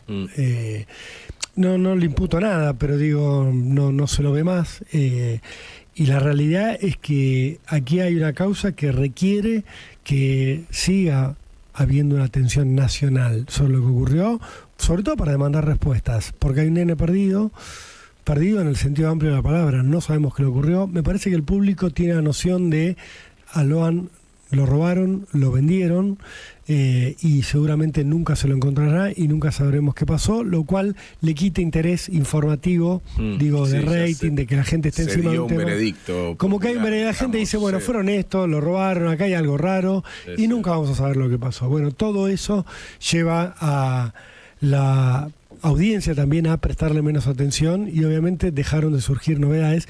Me parece que desde la justicia hubo una intencionalidad para que esto fuera así, para que cuando se conozca la noticia de si hay alguien liberado o si hay alguien procesado sin pruebas, el impacto sea menor. Deberíamos tener esa noticia esta semana, Jessy, y la verdad que para la jueza es el momento ideal, mientras Fabiola Yáñez empieza a avanzar con la denuncia contra Alberto Fernández. Eso sí va a seguir generando información. Ahora, te lo comento porque seguramente va a ser parte de la información del día, que Fabiola Yáñez ratificó la denuncia contra Alberto Fernández y puso los delitos de lesiones graves y abuso de autoridad como delitos denunciados como querellantes. Va a haber más detalles de esto a lo largo del día, pero lo que digo es, la agenda va a estar copada por esto, que obviamente es un tema de máximo interés. Lo de Loan va quedando rápidamente y a poco en un tristísimo olvido. Vamos a tratar de recordarlo cada vez que podamos, Jessy, pero lo cierto es que no hay información para sustentarlo. 11:58. Está aquí, señores, nuestra mega estrella culinaria, Juan Caparrós. Sí. Viaja, cocina, lava los platos, hace de todo. También. Y lo presenta Citano. ¿Tenés algún antepasado italiano en la familia? ¿Abuelo, bisabuelo, tatarabuelo? ¿Sabías que podés obtener la ciudadanía italiana por ellos? No importa que tus padres no la hayan realizado. Vos podés hacerlo. Contactate con Citano. ZITTANO. Citano. Son un equipo de profesionales que desde hace 10 años arman tu carpeta consular y te acompañan en todo el proceso hasta obtener el pasaporte. Cobran en pesos y por etapas. Atienden en todo el país de forma personalizada. Comunícate por Instagram a @Citano o escribiles por WhatsApp al 11 7367 4060. Un horror. ¡Epa! Se enojó. Caparrós. ¿Tan malo soy, negra? Sí. No, Le pierde el termo. Me pierde agua el termo y estoy enojada. Bueno, tranquila. Ahora vamos a disfrutar de un mundo mágico. Sí. Entender un temón poco el que trae. qué comemos. Sí. Porque es una palabra que nos es mucho más rara, lejana de lo que realmente es, que son los fermentos. ¿Qué son en realidad los fermentos, los alimentos fermentados y demás? Están ahí. Suelen estar mucho más ahí de lo que nosotros comemos. A ver. 1/3 de los alimentos que ingerimos fueron en algún momento o están fermentados o fueron fermentados durante su proceso de elaboración. Da ejemplos Pensemos de un cosas poco- impensadas. Chocolate, por ejemplo. No. El té negro. Una aceituna, un queso, un pan, Pará, la una cerveza, un vino. Sí, seguramente El vino. cuando pensamos en algo fermentado lo asociamos en la cotidianidad mucho más a bebidas Sí, que claro. a alimentos. Digo, al vino, a la cerveza, a la sidra, Sí. a todos los destilados que en algún momento fueron fermentados y demás. Y también un poco nos hace ruido la palabra fermentado, ¿no? Sí, Pensamos parece un poco podrido. ¿no? La primera impresión de, che, está fermentado. ¿Viste cuando te decía en casa el guiso fermentó? Sí. Está podrido. Bueno, hay algo de cierto y de mentira en eso. ¿Lo del yogur es fermento también o no? Es fermento, claro. Hay un poco de eso, porque fermentar es un poco pudrir, pero de manera controlada, digamos. También hay una cosa nueva de los fermentos de asociarlo a como una nueva moda de comida saludable. Y también es verdad que están un poco de moda, pero también es verdad que aparecen con las primeras sociedades, que tienen 10.000 años los alimentos fermentados. Entonces ahí hay un mundo que se conjuga en diferentes cosas que es interesante de ver un poco en profundidad. Los fermentos nacen como una necesidad básica para conservar alimentos. Digo, cuando no había frío, una manera de conservarlos era fermentarlos, y por tanto son tan antiguos como las primeras sociedades de la humanidad. Muchos de ellos seguramente hayan surgido de forma accidental, realmente, y que después el hombre lo único que hizo fue volver a hacer el mismo procedimiento que vio por primera vez que algo surgía, como por ejemplo cuando transportaron alguna vez hace unos 8.000 o 10.000 años leche en unos sacos hechos con cueros de cabras, y esos cueros de cabras con el movimiento habrán hecho que surjan dentro de esas leches la conjugación con bacterias, con calor, y habrá habido allí yogures o los quesos más primitivos que podamos pensar. O un día una persona que estaba haciendo pan, también en las primeras sociedades, habrá mezclado esas harinas de cebada, de trigo, y le habrá puesto un poco más de agua que lo necesario, y no habrá conseguido pan, sino habrá conseguido algunas bebidas fermentadas, las primeras de la historia. Porque entre el pan y las primeras bebidas fermentadas solo hay una cuestión de proporciones. Si tiene más harina, logramos un pan; si tiene más agua, logramos una bebida fermentada, un alcohol. Entonces, a partir de estos accidentes deben haber surgido estas grandes cosas de la humanidad. Por ejemplo, se han encontrado jarras de vino en el Mediterráneo que tienen 8.000 años. En la misma época, en China fermentaban mijo, fermentaban arroz. En América fermentaban maíz para hacer chicha, en Babilonia fermentaban cebada, y así hace miles de años. Los primeros panes leudados, que tienen unos 6.000 años, como dijimos, el yogur y el queso, que también tienen unos 10.000 y así. Pero hay una cosa curiosa, que es que en la antigüedad clásica, griegos, romanos, no entendían muy bien por qué las cosas fermentaban o cómo fermentaban. Consumían todo tipo de cosas fermentadas, bebidas fermentadas, por supuesto pan era la base de su alimentación, ya leudados. El garum, por ejemplo, una salsa que era la base de la comida romana, de la cual hemos hablado, era a base de pescado fermentado, que era lo que le sacaba un poco el gusto a podrido a todos los alimentos frescos que tenían, que lo usaban en absolutamente todas las recetas, y era fermentos. Pero no sabían por qué la comida fermentada, y de ahí su nombre. ¿De dónde viene la palabra fermento? ¿Qué otra cosa hace burbujas cuando la cocinan, cuando lo hacen? Ay, cuando cocina, ¿cómo? Cuando cocinan, ¿qué hace burbujas? Un agua que hierve, por ejemplo. Sí. Entonces lo que veían cuando fermentaban era que había burbujas en sus alimentos, y a lo que lo asociaban era un hervor. Entonces, fermentar viene del latín fervere, que es hervir, fervir. Claro. Y de ahí viene la palabra fermentar, porque es lo único otro que conocían que hacía burbujas, pese a que no se parecen absolutamente nada. Fue en 1680 recién cuando empezaron a ver las primeras levaduras, los primeros microorganismos que funcionaban en las fermentaciones, pero el que entendió todo, el que se dio cuenta de cómo era, fue Pasteur. Pasteur entendió que ahí no había simple descomposición de los alimentos, que no era que todo se podría y así eso se fermentaba. Él entendió y vio que había microorganismos que hacían ese proceso, que había bacterias, que había levaduras, que había hongos, que ya vamos a ver un poco en detalle técnico. Pero fue el primero que dijo, no muchachos, esto no está podrido, esto hay organismos vivos, microorganismos que podemos identificar que están haciendo este efecto sobre los alimentos. Y él dio una definición de la fermentación que es muy linda, que es: la fermentación es la vida sin aire.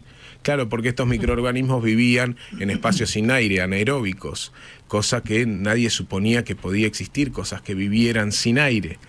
También la otra gran teoría que Pasteur tiró abajo es que estas cosas se pudrían o aparecían de manera espontánea. ¿Se acuerdan de la idea de las viejas ideas de la generación espontánea, y que los bichos aparecían por generación espontánea, que los microorganismos aparecían, no se sabía cómo? Bueno, no, Pasteur dijo, no, estos están en los alimentos, están en el medio que los rodea, los ponemos nosotros, y así es como pensó este mecanismo que lo hizo famoso y que salvó tantas vidas a lo largo de los últimos 200 años, que es la pasteurización, para matar estos microorganismos que estaban en los alimentos.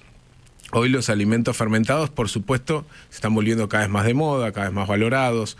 El mercado de alimentos fermentados crece 7% a nivel mundial todos los años. Tengo una pregunta para cuando pases a la parte práctica. Vamos a ir.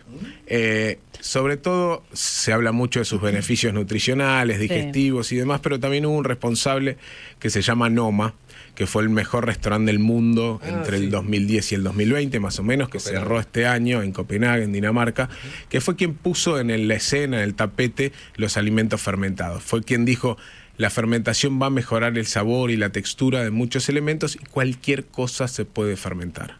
Cualquier cosa. El alimento que vos quieras se puede fermentar y con eso vamos a hacer cosas nuevas, producir alimentos que nunca antes se hayan comido. Incluso hizo un gran libro sobre los fermentos de Noma. ¿Cambia el sabor?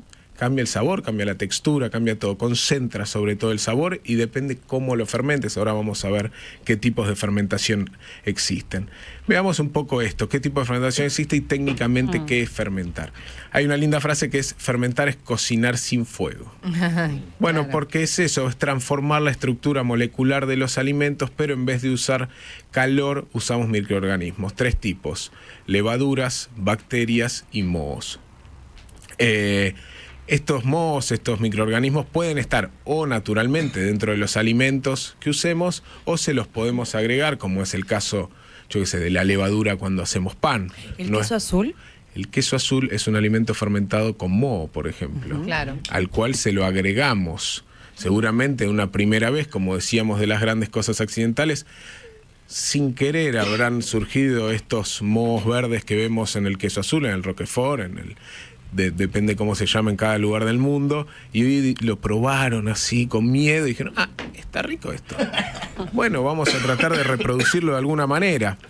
Y ahí se lo agrega de forma manual. Lo que hace es transformar alimentos complejos en alimentos más simples, porque lo que hace es romper las estructuras de los carbohidratos simples, de los azúcares, y transformar esos azúcares en alcohol, a veces, en gases, en las burbujas que veíamos, en ácidos. Pensemos en el yogur. ¿Cuál es el sabor que realza en el yogur cuando no tiene azúcar? La acidez. Y ahí te hago una pregunta. Sí. Situación real. Yogurtera. Real. Sí. Necesita 8 horas. Sí. 8 horas estar los frasquitos a temperatura y con la tapita puesta en la yogurtera. Lógico. Si vos no llegás a las 8 horas, interrumpís el proceso, eso va a heladera, ¿puede volver a fermentar o ya no podés volver a fermentar más? Depende cómo lo trates después. Puede volver a fermentar si vos no inoculás, lo que se le ponen al yogur para fermentarlo, que es lo que va a tener el yogur base que vos usás con ese litro de leche, son 2 bacterias, 2 tipos de bacterias. Vos cuando lo mezclás con la leche, lo que se hace muchas veces con la fermentación es eso: con un producto fermentado podés fermentar nuevos productos, porque ahí tenés los microorganismos. Te digo un litro de leche, un frasquito de yogur y leche en polvo, si querés poner un par de cucharadas. Sí. Pero se puede volver a fermentar si interrumpiste el proceso. Si ya está en un proceso alto de la fermentación, seguramente si lo volvés a poner a esa temperatura, esos microorganismos van a estar ahí vivos y va a seguir esa fermentación. Gracias. Podemos hablar de 2 grandes tipos de alimentos fermentados. Aquellos que comemos casi a diario, que son los que durante su proceso fueron fermentados, pero cuando los comemos no hay ningún tipo de microorganismo vivo. Allí donde... Ese es de los otros. Eso sí hay microorganismos vivos. Pero en el pan no queda ningún microorganismo vivo. Cuando el pan, después de leudarlo, lo mandamos al horno, es un tipo de pasteurización. Ahí se mueren todos estos microorganismos. O cuando pasteurizamos y compramos, yo qué sé, una salsa de soja del supermercado, o cuando compramos, yo qué sé, un yogur bebible que fue pasteurizado y ahí se mueren. La mayoría de los alimentos que comemos, o el chocolate que se fermentó en los primeros pasos para hacer el chocolate, se fermentan los granos de cacao. Cuando vos comés un chocolate no hay microorganismos vivos. Pero después están esos pocos, que son los que se están ahora poniendo de moda, como el chucrut, que es donde sí están los microorganismos vivos, que se llaman probióticos. ¿Vieron la palabra probióticos? Alimentos probióticos. Esenciales probióticos para quiere decir que tienen microorganismos vivos cuando los ingerimos. Son buenos para la microbiota. Claro, eso, intestinal. Y hablemos de 3 tipos de fermentaciones según el resultado de esta fermentación. existe la fermentación láctica, que es la más común, la más usual, la más simple de reproducir, la del yogur, donde bacterias rompen los azúcares y generan ácido láctico. La del chucrut también es una fermentación láctica.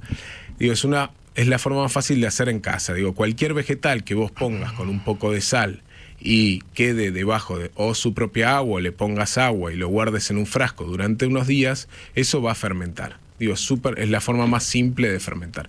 Hoy se están poniendo de moda y ya van a ver un poquito cada vez más papas fritas fermentadas, por ejemplo. Mira. Las papas se fermentan cortadas en bastones y después se fríen. Esto le da una crocancia, le da más intensidad. ¿Vos las probaste? Sí. ¿Se nota? Decí la verdad. Se nota, para lo bueno y para lo malo, porque tiene una ligera acidez, mejor de textura, pero ligera acidez. Digo, hay que encontrarles el punto justo. Después un tomatito fermentado. Podés fermentar unos tomates cherries en un frasco con un poco de sal, con agua, dejarlos 4 o 5 días, una semana. ¿Qué vas a lograr? Un tomate que te explota absolutamente en la boca. ¿Por qué? Porque todo ese gas queda dentro del tomate y cuando vos te lo metés en la boca se concentra el sabor y se hincha, parece que está a punto de explotar. ¿Pero no está medio podrido? No, está fermentado, justamente. Es una podredumbre controlada que se puede comer perfectamente. Pero la sensación es que comes algo que tiene firmeza o está todo podrido. No, súper firme. Ah, okay. O sea, es lo que es jugar con texturas y sabores que hasta ahora hemos jugado poco. Una pregunta. Me ha pasado en verano de comprar una ensalada de fruta y que esté fea. ¿Por qué? Y decimos está fermentada. Y no la tenés que comer porque te hace mal. Te hace mal. Bueno, empezó la fermentación. mal. No porque es azúcar, porque es líquido, digo, es ahí donde está.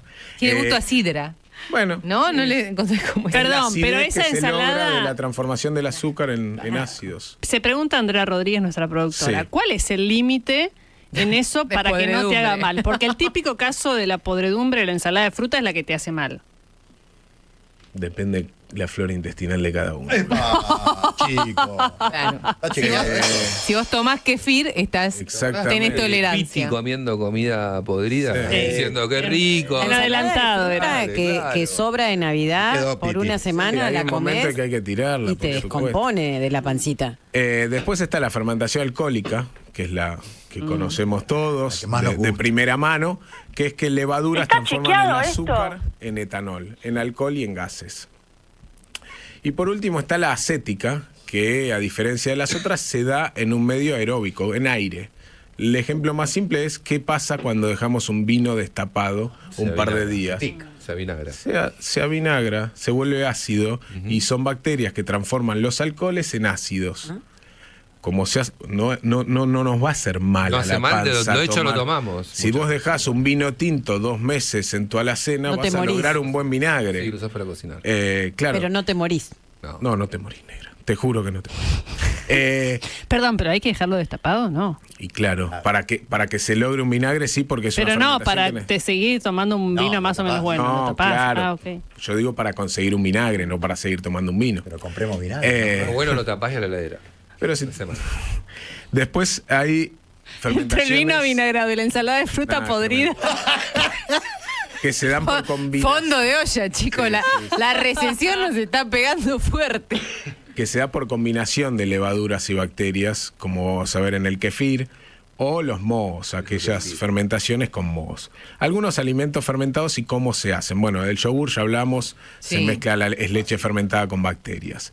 El kefir, por ejemplo, que también es leche fermentada, pero se mezclan no solo bacterias. ¿Cómo leche? Sí, es leche fermentada el kefir. Pero se hace sin leche. No, se hace con leche. No, hay kefir de leche y kefir común. El otro. El kefir se hace con leche fermentada, a la cual se le agregan bacterias y levaduras para que transformar eso en una fermentación ácido alcohólica, tiene una mínima cantidad de alcohol y hace esa microbiota que se genera en el kefir. Pero yo en la pandemia fui militante del kefir. Yo tomé kefir. Hubo contrabando de kefir en este programa. Sí. No voy a dar más detalles. Después no digamos las cosas que hemos contrabandeado. Perdón, preguntan acá. Sí, negra. Nos perjudica. El botulismo, si está relacionado o no. Tiene que ver con el botulismo, tiene que ver con cómo guardás las conservas, el tipo de conservas que vos hagas. No va a tener mucho que ver con las fermentaciones. Hay que tener ciertos parámetros que por supuesto hay que tener en cuenta para hacerlos. Por ejemplo, hay un muchacho que se llama Fernando Mayoral que da muy buenos talleres de fermentación y vende productos fermentados, lo pueden buscar por sus redes. Él va a ser una gran guía para hacer fermentos en casa. En general no va a pasar nada. Después hay otros que están llegando, alimentos fermentados, el miso, el tempe, el gochujang, bueno, el kimchi, del cual hemos hablado tanto, la kombucha, que es un té negro fermentado que cada vez se encuentra más industrializado. Suena chino todo, ¿no? Es asiático, no chino específicamente, pero mayoría de todo esto viene de Japón, de Corea, del sudeste. Y el otro, el que es más occidental, que es el que vos hablaste, Negra, con el cual quizás estemos un poco más familiarizados de estos fermentados, es el chucrut. El chucrut. Digo, nuestros familiares dentro de los fermentados son el chucrut y el yogur. El resto están recién llegando. Bien, ¿dónde encontramos todo esto? Todo esto lo van a Juan encontrar Caparrós? en sinreservas.com.ar o en Instagram, sinreservasok u ok. Nadie más. Ay, estaba esperando la cortina de Oh, bueno, pero hoy arrancamos así, con Andrés. Vamos a contar un día la historia de esta canción que también es hermosa, de alta suciedad. Se separó, se casó el 19 de febrero, Carlitos Perciavale con Jimmy. Sí. Acaban de firmar los papeles para el divorcio. No. Fuck that. Ya. 4 meses duraron, la nada misma. Pero mira, no hubo una denuncia. Sí, muy bien. Hubo una denuncia de un joven llamado Tadeo que dijo que le habían ofrecido dinero para tener relaciones sexuales. Eso quedó medio que en la Que no nada. le habían pagado, ese. Claro, Reclamo, claro. parece. Medio que quedó en la nada porque parece que era un denunciante serial. Sí. Pero eso fue como una bomba dentro de la pareja, como diciendo, che, ¿y esto? ¿Qué hacemos con esto? A partir de ahí, de verdad, sobreviene la separación. Jimmy se va a vivir en Montevideo, Carlos Perciavale queda en su casa de Laguna del Sauce. Tenemos por primera vez para La Nata Sin Filtro, me gusta porque acá la gente se anima a tirar primicias, la voz de Jimmy, el ex de Carlos Perciavale, contando en primera persona la separación. Y el remate es tremendo. Lo voy a decir porque después quiero que le presten atención. Cuando se apagaban las luces, yo me sentía un criado. Fuerte. A verlo. Ese día transcurrió prácticamente como una película de terror, pero de Era verdad. la boda, ya era de terror. Y no porque yo no lo quisiera a Carlos, lo quería y lo quiero muchísimo. Yo de alguna manera me entregué a algo que no partió de mí, yo jamás tuve la idea de casarme. Es algo que nunca formó parte de mi universo, de mis sueños, casarme jamás. De alguna manera me fui relegando a mí una vez más, como me relegué todo el tiempo en la vida que llevé con Carlitos, en que relegué mis deseos a los de él, para que luego al final me terminara diciendo no quiero perder más el tiempo contigo, cuando yo presenté viste, cuando te plantás, ¿no? Y decís, no, pará, esto para que continúe tiene que pasar tal o cual cosa, si no, yo no quiero seguir en esto. No. Y me hace ese comentario y yo digo, bueno, entonces hasta acá llegamos y es ahí que yo pedí el divorcio. No sé, supongo que mucha gente estará sorprendida porque parecíamos la pareja más feliz del mundo. Sí. Y por momentos y en algunos instantes lo éramos, pero una vez que se apagaba la cámara, yo me volví a convertir en una especie de criado. Me convertí en una persona que cargaba un bolso y que era como el chongo de Perciavale, ¿no? Y no conseguía nunca ser presentado de otra forma. Por eso yo les recomiendo, no se casen. El casamiento, como en las películas, siempre es un final, nunca un buen comienzo. Bien. Eso dice mi esposa. Dice, casémonos cuando seamos viejitos como ¿Usted no está Mónica casado? y César. ¿Usted vive en el pecado? Yo vivo en pecado, sí. Toda la vida viví en pecado. Como Jessica Bossi. Toda la vida No, en porque pecado. estamos hablando de Tartu. No, pues estamos hablando de gente que no está casada legalmente y que Bárbaro. tiene problemas por el yogur. No, Barbano. Pero no le algo. pregunté. Diría que no se casa. Igual, Barbano, salga de acá. Sí. Mejor. Salí de ahí, Todavía no maravilla. Discúlpeme, yo, mi situación legal es una y mi situación Para, ¿vos te legal casaste? es otra, sí, claro. Ah, casado. No se casen. Perdón, acá hay casados. Casados como Sí. Sí. ¿Eh? Yo. Casados. No, No divorciado, oficialmente divorciado Pero te desde casaste. hace... pero ¿Le te está casaste. preguntando alguna vez? Divorciado, ese es mi estatus. No, sí. Tampoco. ¿Santiago casado o no? No. Dios mío. Lo que dice Jimmy es esto que Jimmy, pasaba... vos decís Jimmy, a mí se me Tremendo, viene Jimmy Jimmy. Fallon. Sí. O sea, yo me lo imagino a Carlos Jimmy Perciavale Castillos. con Jimmy Jimmy Fallon. Castillo, 52 años contra 82 de Carlos. Una diferencia. Ellos, dice, hubo momentos buenos. La historia es así. Tenemos 5 minutos, la podemos desarrollar. Vos sabés que él tiene una casa enorme en Laguna del Sauce, Carlitos Perciavale. De hecho, él la compra esa casa. Él va a veranear a los Hamptons un año, ¿no? Estados Muy Unidos. bien, claro. Sí, ¿Viste claro. dónde? Arriba, Los arriba. millonarios neoyorquinos van a los Los Hamptons. neoyorquinos. Ganaba muy bien, va y conoce y dice, che, esto es lindo. Dice, claro, dice, tendría que comprar algo acá. Y una persona le dice, mira que en Uruguay podés llegar a tener algo de esto parecido, obviamente a menos precio, y le venden esa propiedad extraordinaria que tiene en Laguna del Sauce, tiene playa, tal y qué sé yo, y es un predio gigante con 7 casas. 7 casas hay ahí. Ahí, durante la pandemia quedó abandonado Carlitos Perciabale, pero abandonado de verdad. O sea, con comida fermentada en la heladera. Bueno, buena microbiota. Con comida. Él había perdido peso, o sea, un desastre. Ahí donde aparece Jimmy y lo cuida durante toda. ¿Pero de dónde sale Jimmy? Jimmy era un productor de teatro. Ah, está bien. Claro, y lo conoce a Carlos. Entonces, un día, claro, Carlos Perciabale en Uruguay es una figura muy reconocida, de verdad. Entonces, la gente iba a la casa, que esto, que lo otro, y cuando lo ven en ese estado, dice, pará, rescatémoslo. Claro. O sea, está comiendo comida fermentada, como dice Juan, ¿entendés? Pesa 35 kilos, vamos a cuidarlo. Lo engordan. No, Parece ganado. Lo mirás ahora y está recuperado. Claro. O sea, lo engordan durante 4 años, está impecable ahora Carlos. Y ahí es donde surge esto de que los amigos, Jimmy se muda a una de las propiedades, no vivían juntos, es una propiedad lindera, y surge esta idea de casarse por parte de los amigos. ¿Pero para qué? Para que lo cuide básicamente hasta el final de los días. ¿Pero por qué decimos eso? Por ahí, si esto nos interesa, lo desarrollamos mañana porque es un lindo tema. En esa casa, en ese predio con 7 casas, Carlos iba poniendo e invitando gente, ¿no? Y había gente que se le quedaba de ocupa. Claro. Por ejemplo, hay un señor que me ayuda a podar los árboles. Se le quedaba de ocupa. El señor traía a su familia desde Durazno, Uruguay, y lo ocupaban otra de las 7 casas. Y así sucesivamente. Hasta que aparece... Bueno, los cuidadores Dale. en el campo viven en el campo. Hasta que aparece un personaje que es el vecino Era tan malo. así. Es el vecino ¿Por qué? malo. ¿Qué hace? El vecino malo, escuchá lo que hace el vecino. El vecino malo ya empieza a tomar control del predio. Por ejemplo, vos entrabas a la casa de Carlos Perciabale, en el estacionamiento tenía montado un microteatro, donde él hacía sus puestas en el verano. ¿Sí?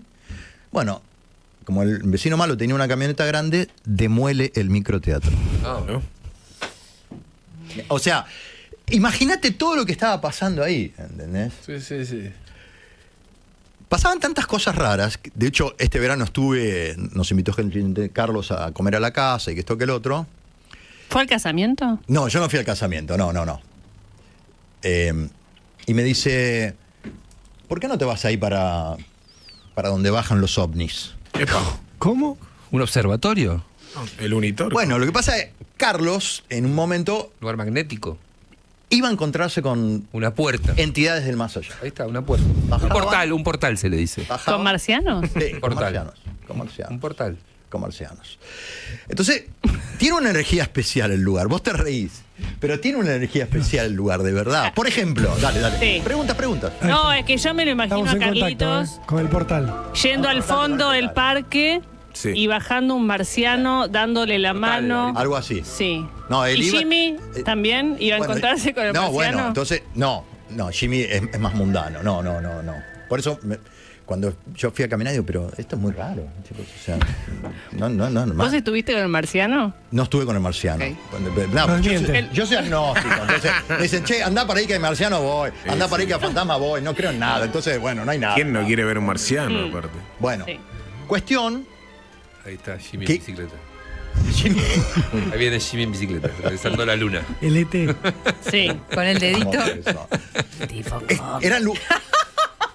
Eran lugares muy magnéticos. Sí, bueno, entonces.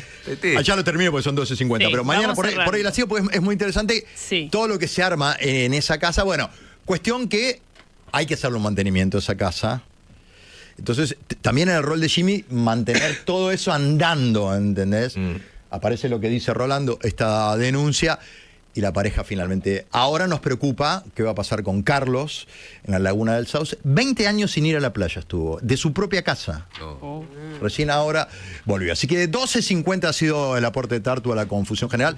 Me parece que mañana lo seguimos con testimonio del marciano. Sí. Mañana. Recordá que los DBH de Calcillán están diseñados para ofrecer un aislamiento térmico superior, manteniendo el calor en el interior de tu casa y reduciendo la necesidad de calefacción. Además, los DBH están fabricados con vidrio seguro, brindando la máxima seguridad para vos y tu familia. Si buscas ventanas que realmente aíslen, asegúrate que cuenten con DBH de Calcillán, tecnología del vidrio. ¿Tu problema es la humedad? Impermeabilizá con membranas asfálticas y líquidas Cartonsec. Cartonsec, líder en impermeabilización y aislación térmica. Cartonsec. Como siempre, gracias a la gente de Dos Escudos, Juncal 905, Montevideo 1690 y San Benito 1695. Por teléfono al 4327-0135.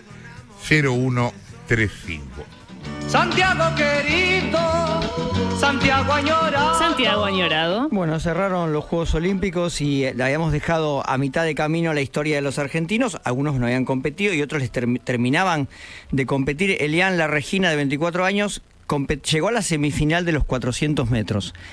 ¿Qué tan importante es que un argentino llegue a la semifinal de los 400 metros? Bueno, hacía simplemente 88 años que un argentino no llegaba a la semifinal de los 400 metros. Una prueba de pista muy exigente, en la que realmente es un mérito que Elian La Regina haya llegado a esa posición.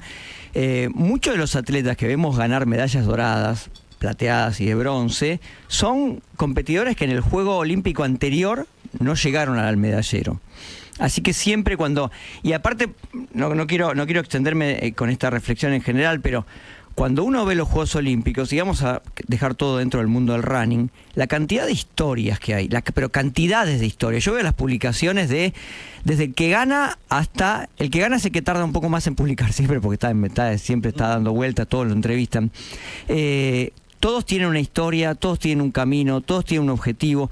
Uno puede ver en las estadísticas, bueno, los 3 que ganan las medallas, uno puede ver los que ganan el diploma, o los que hacen el récord de su país, los que hacen su mejor marca personal, y sobre todas las cosas, los que vuelven a su hogar sabiendo que ahora son olímpicos. Que en el mundo del deporte ese es un valor extraordinario. Todos los maratonistas argentinos que han competido, los que conozco, Delfo Cabrera y Juan Carlos Zavala no los conocí, todos se tatuaron los anillos olímpicos. Sí. No, es como, no lo pueden evitar, no lo pueden controlar. Ser olímpico es evidentemente para toda la vida. Y bueno, 2 competidoras participaron del maratón femenino ayer, Florencia Borelli y Dayana Ocampo. Un maratón muy difícil. Ahora vamos a hablar de los profesionales que ganaron, pero estas 2 atletas profesionales argentinas, profesionales entre comillas, porque obviamente no es que ganan fortunas por hacer esto, es un esfuerzo muy grande llegar ahí, pero son 2 de las mejores atletas y aparte clasificaron para los Juegos Olímpicos, que no es nada fácil. De hecho son 2, no clasificaron 3, y de hecho no clasificó ningún hombre esta vez para los Juegos Olímpicos en maratón argentino. ¿Cuántos lo corren, García? En el caso de ayer, las mujeres fueron 90. 90. De las cuales unas 15 o 10 abandonaron. Cosa que en el profesionalismo es muy común, porque vos vas a buscar todo. Entonces es muy común que abandones, porque a algunos no les alcanza con llegar y algunos realmente no pueden llegar y toman la decisión de no seguir lastimándose hasta pasar la meta. Que es una decisión. Hemos visto en su momento a Federico Bruno en Río 2016, que llegó corriendo de costado, ¿se acuerdan? Con unos pasos muy raros que hizo. Bueno, porque para él llegar tenía valor. Otros deciden abandonar, o directamente tienen que abandonar. Florencia Borelli hizo un tiempo de 2:29:29, es decir, 7 minutos después de la ganadora. En general tienden a estar muy parejos los resultados en un maratón olímpico porque son todos clasificados por tiempo. Claro. Entonces, evidentemente, todos tienen una marca general que es muy parecida. Llegó en el puesto 21, es decir, que norteamericanas, británicas, atletas de Europa, de África, llegaron después que ella. Hizo un tiempo de 2:29:29, obviamente no es su mejor marca. El recorrido era difícil, después vamos a seguir hablando de esto. Su mejor marca es 2:24:18, que es el récord sudamericano, pero no es que hizo un papel digno, que es más que suficiente que lo hubiera hecho, sino que hizo una gran carrera. Le salió bien la carrera en un circuito muy complicado, que suele ser el de los maratones olímpicos. ¿Por qué? Porque en el maratón olímpico se arma un circuito para que se luzca la ciudad.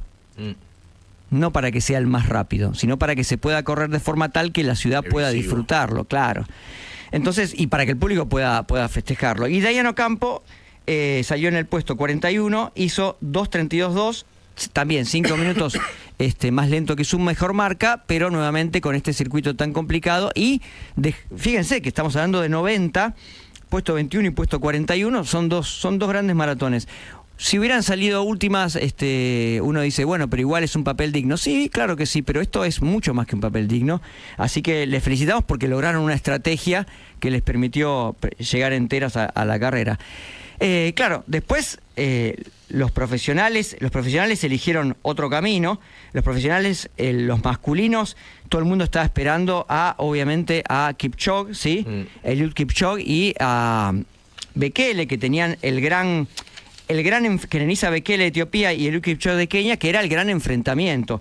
Sabemos que Kelvin Kiptum falleció en un accidente automovilístico, él es el récord del mundo de maratón vigente todavía, con lo cual quedaba este debate era entre dos corredores. No era el circuito más rápido, con lo cual Bekele salió en el puesto 39. Bekele tiene 42 años, wow. ¿Sí? Tiene 42 años, es decir que Bekele hace un asado y prepara el yogur antes que nosotros lleguemos a la meta. Para decirlo mal y pronto. Y está sobrado. Y está sobrado. Obviamente apostás todo, apostás a ganar, te sale mal. El que ganó hizo 2:06. Bekele salió en el puesto 39 e hizo 2:12. ¿Sí? O sea, quiero decir, llegaron todos, o sea, son los olímpicos. En los olímpicos pasa eso, esa es la diferencia con los maratones grandes, en las que van llegando escalonadamente todos. ¿Y el otro qué le pasó? Que no, y el Eliud Kipchoge también, fue con todo, y en el 30 él tenía que ganar la medalla dorada o nada. Y sí, ¿qué pasó? Era oro o nada. Y terminó siendo nada, tuvo una molestia, no pudo seguir, en el kilómetro 30 paró, caminó hasta que lo agarra lo que se conoce como la escoba, ¿sí? Que es una combi que te lleva hasta la meta. ¿Es obligatoria la escoba? ¿Qué? Que haya alguien que subas. No, obligatorio no es, pero él decidió no seguir caminando 12 kilómetros. Kipchoge tiene 39 años. Quiero decir, son gente muy grande para estar peleando en lo más alto de un maratón olímpico o de cualquier maratón. Es el final de una era también esta. ¿Es el último de los dos? ¿Qué? Olímpico. Juego olímpico de ambos. Yo no creo que haya otro juego olímpico para ninguno de los dos. Tampoco lo descartamos, pero ya Kipchoge tenía 2 medallas doradas y buscaba la tercera. Por eso él fue a todos los límites. Se quedó sacándose fotos con la gente, después tuvo la ceremonia de cierre y regaló las zapatillas. Con lo cual, atento Sotheby, que dentro de poco va a haber una zapatilla de Kipchoge, ¿sí? para hacer una... O la puede rifar en el club de la Sociedad de Fomento, donde sea, francesa, no sé qué es, l'Equipe, no sé quién era la persona que las recibió. Con respecto a las mujeres, ¿sí? Estoy acá con 200.000 papeles, la estadística no es lo mío, así que vamos a tratar de ayudarme. Hubo otro récord que fue Sifan Hassan, ¿sí? El atleta de 31 años de Países Bajos, compite por Países Bajos, nació en Etiopía, pero es refugiada desde antes de ser corredora, un poco lo que pasaba con Mo Farah en Inglaterra. Se fue con su familia, se rajó de Etiopía, quería ser enfermera y un día estaba corriendo por acá y dije, qué rápido corre esta chica, corrió de rápido, seguía corriendo rápido y finalmente se transformó en una de las figuras tal vez más interesantes del atletismo mundial, porque en los Juegos Olímpicos de Tokio ganó bronce en los 1500 metros, bronce en los 5000 metros y oro en los 10.000 metros. Es decir, muy versátil competir en las 3 distancias. Pero en París hizo bronce en los 5000 metros, bronce en los 10.000 metros y al igual que el corredor masculino del maratón, récord olímpico, ¿sí? Récord olímpico en el maratón.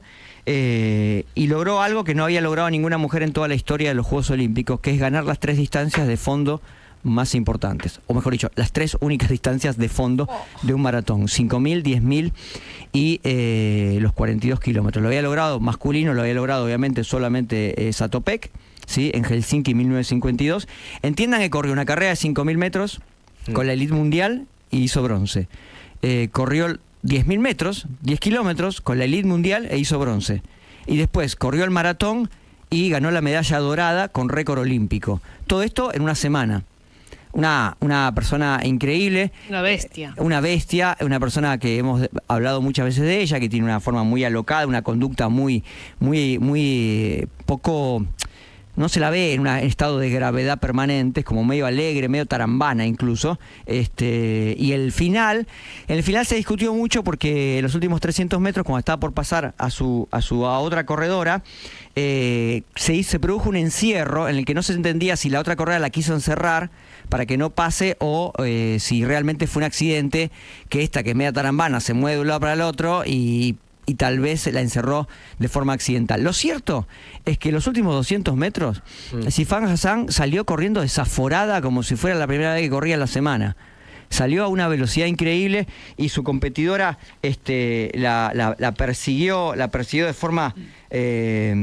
forma también feroz, pero no le alcanzó para llegar a ese puesto. 2 cosas más para cerrar. El que ganó el maratón masculino, que hablamos tanto de los que perdieron, fue Tamirat Tola de Etiopía, 33 años, y también metió récord olímpico 2.626. Ven que el récord olímpico está lejos del récord mundial, y esto se debe a que los recorridos no son tan eficientes y aparte son otros climas y otra forma de entender. No se elige la carrera perfecta en el mes perfecto ni en el circuito perfecto. Veremos quién sale a buscar ahora el récord de Kiptum, ¿sí? Viene Berlín y viene Chicago. Los 2 maratones que podría, y Valencia tal vez si quieren, los únicos 3 maratones donde puede llegar a aparecer un récord olímpico. Femke Bol, nuestra amiga de Países Bajos, que había ganado ya una medalla dorada, ganó una de plata y una de oro, con lo cual también se transformó en una de las figuras del atletismo mundial. Y París hizo algo, con esto cierro, que fue un maratón nocturno entre los 2 maratones con gente común y corriente. Qué lindo. ¿Sí? Maratón de la gente, y uno se podía anotar, podía participar de alguna manera y llegar finalmente a correr ese maratón, que fue un evento extra que para mí fue realmente muy positivo. Tengo un solo mensaje personal, me acaba de llegar por el WhatsApp, así lo tengo que decir. No puedo decir el nombre, empieza con Tom y termina con Cruz, y me dice: nos vemos en Los Ángeles 2028. Allí estaremos. Gracias, García. Qué lindo mensaje de Tom. Es así. Sí, es así. Nos seguimos. Sí, ya lo sé. 3 minutos pasa de la 1 de la tarde. Un beso al árbitro.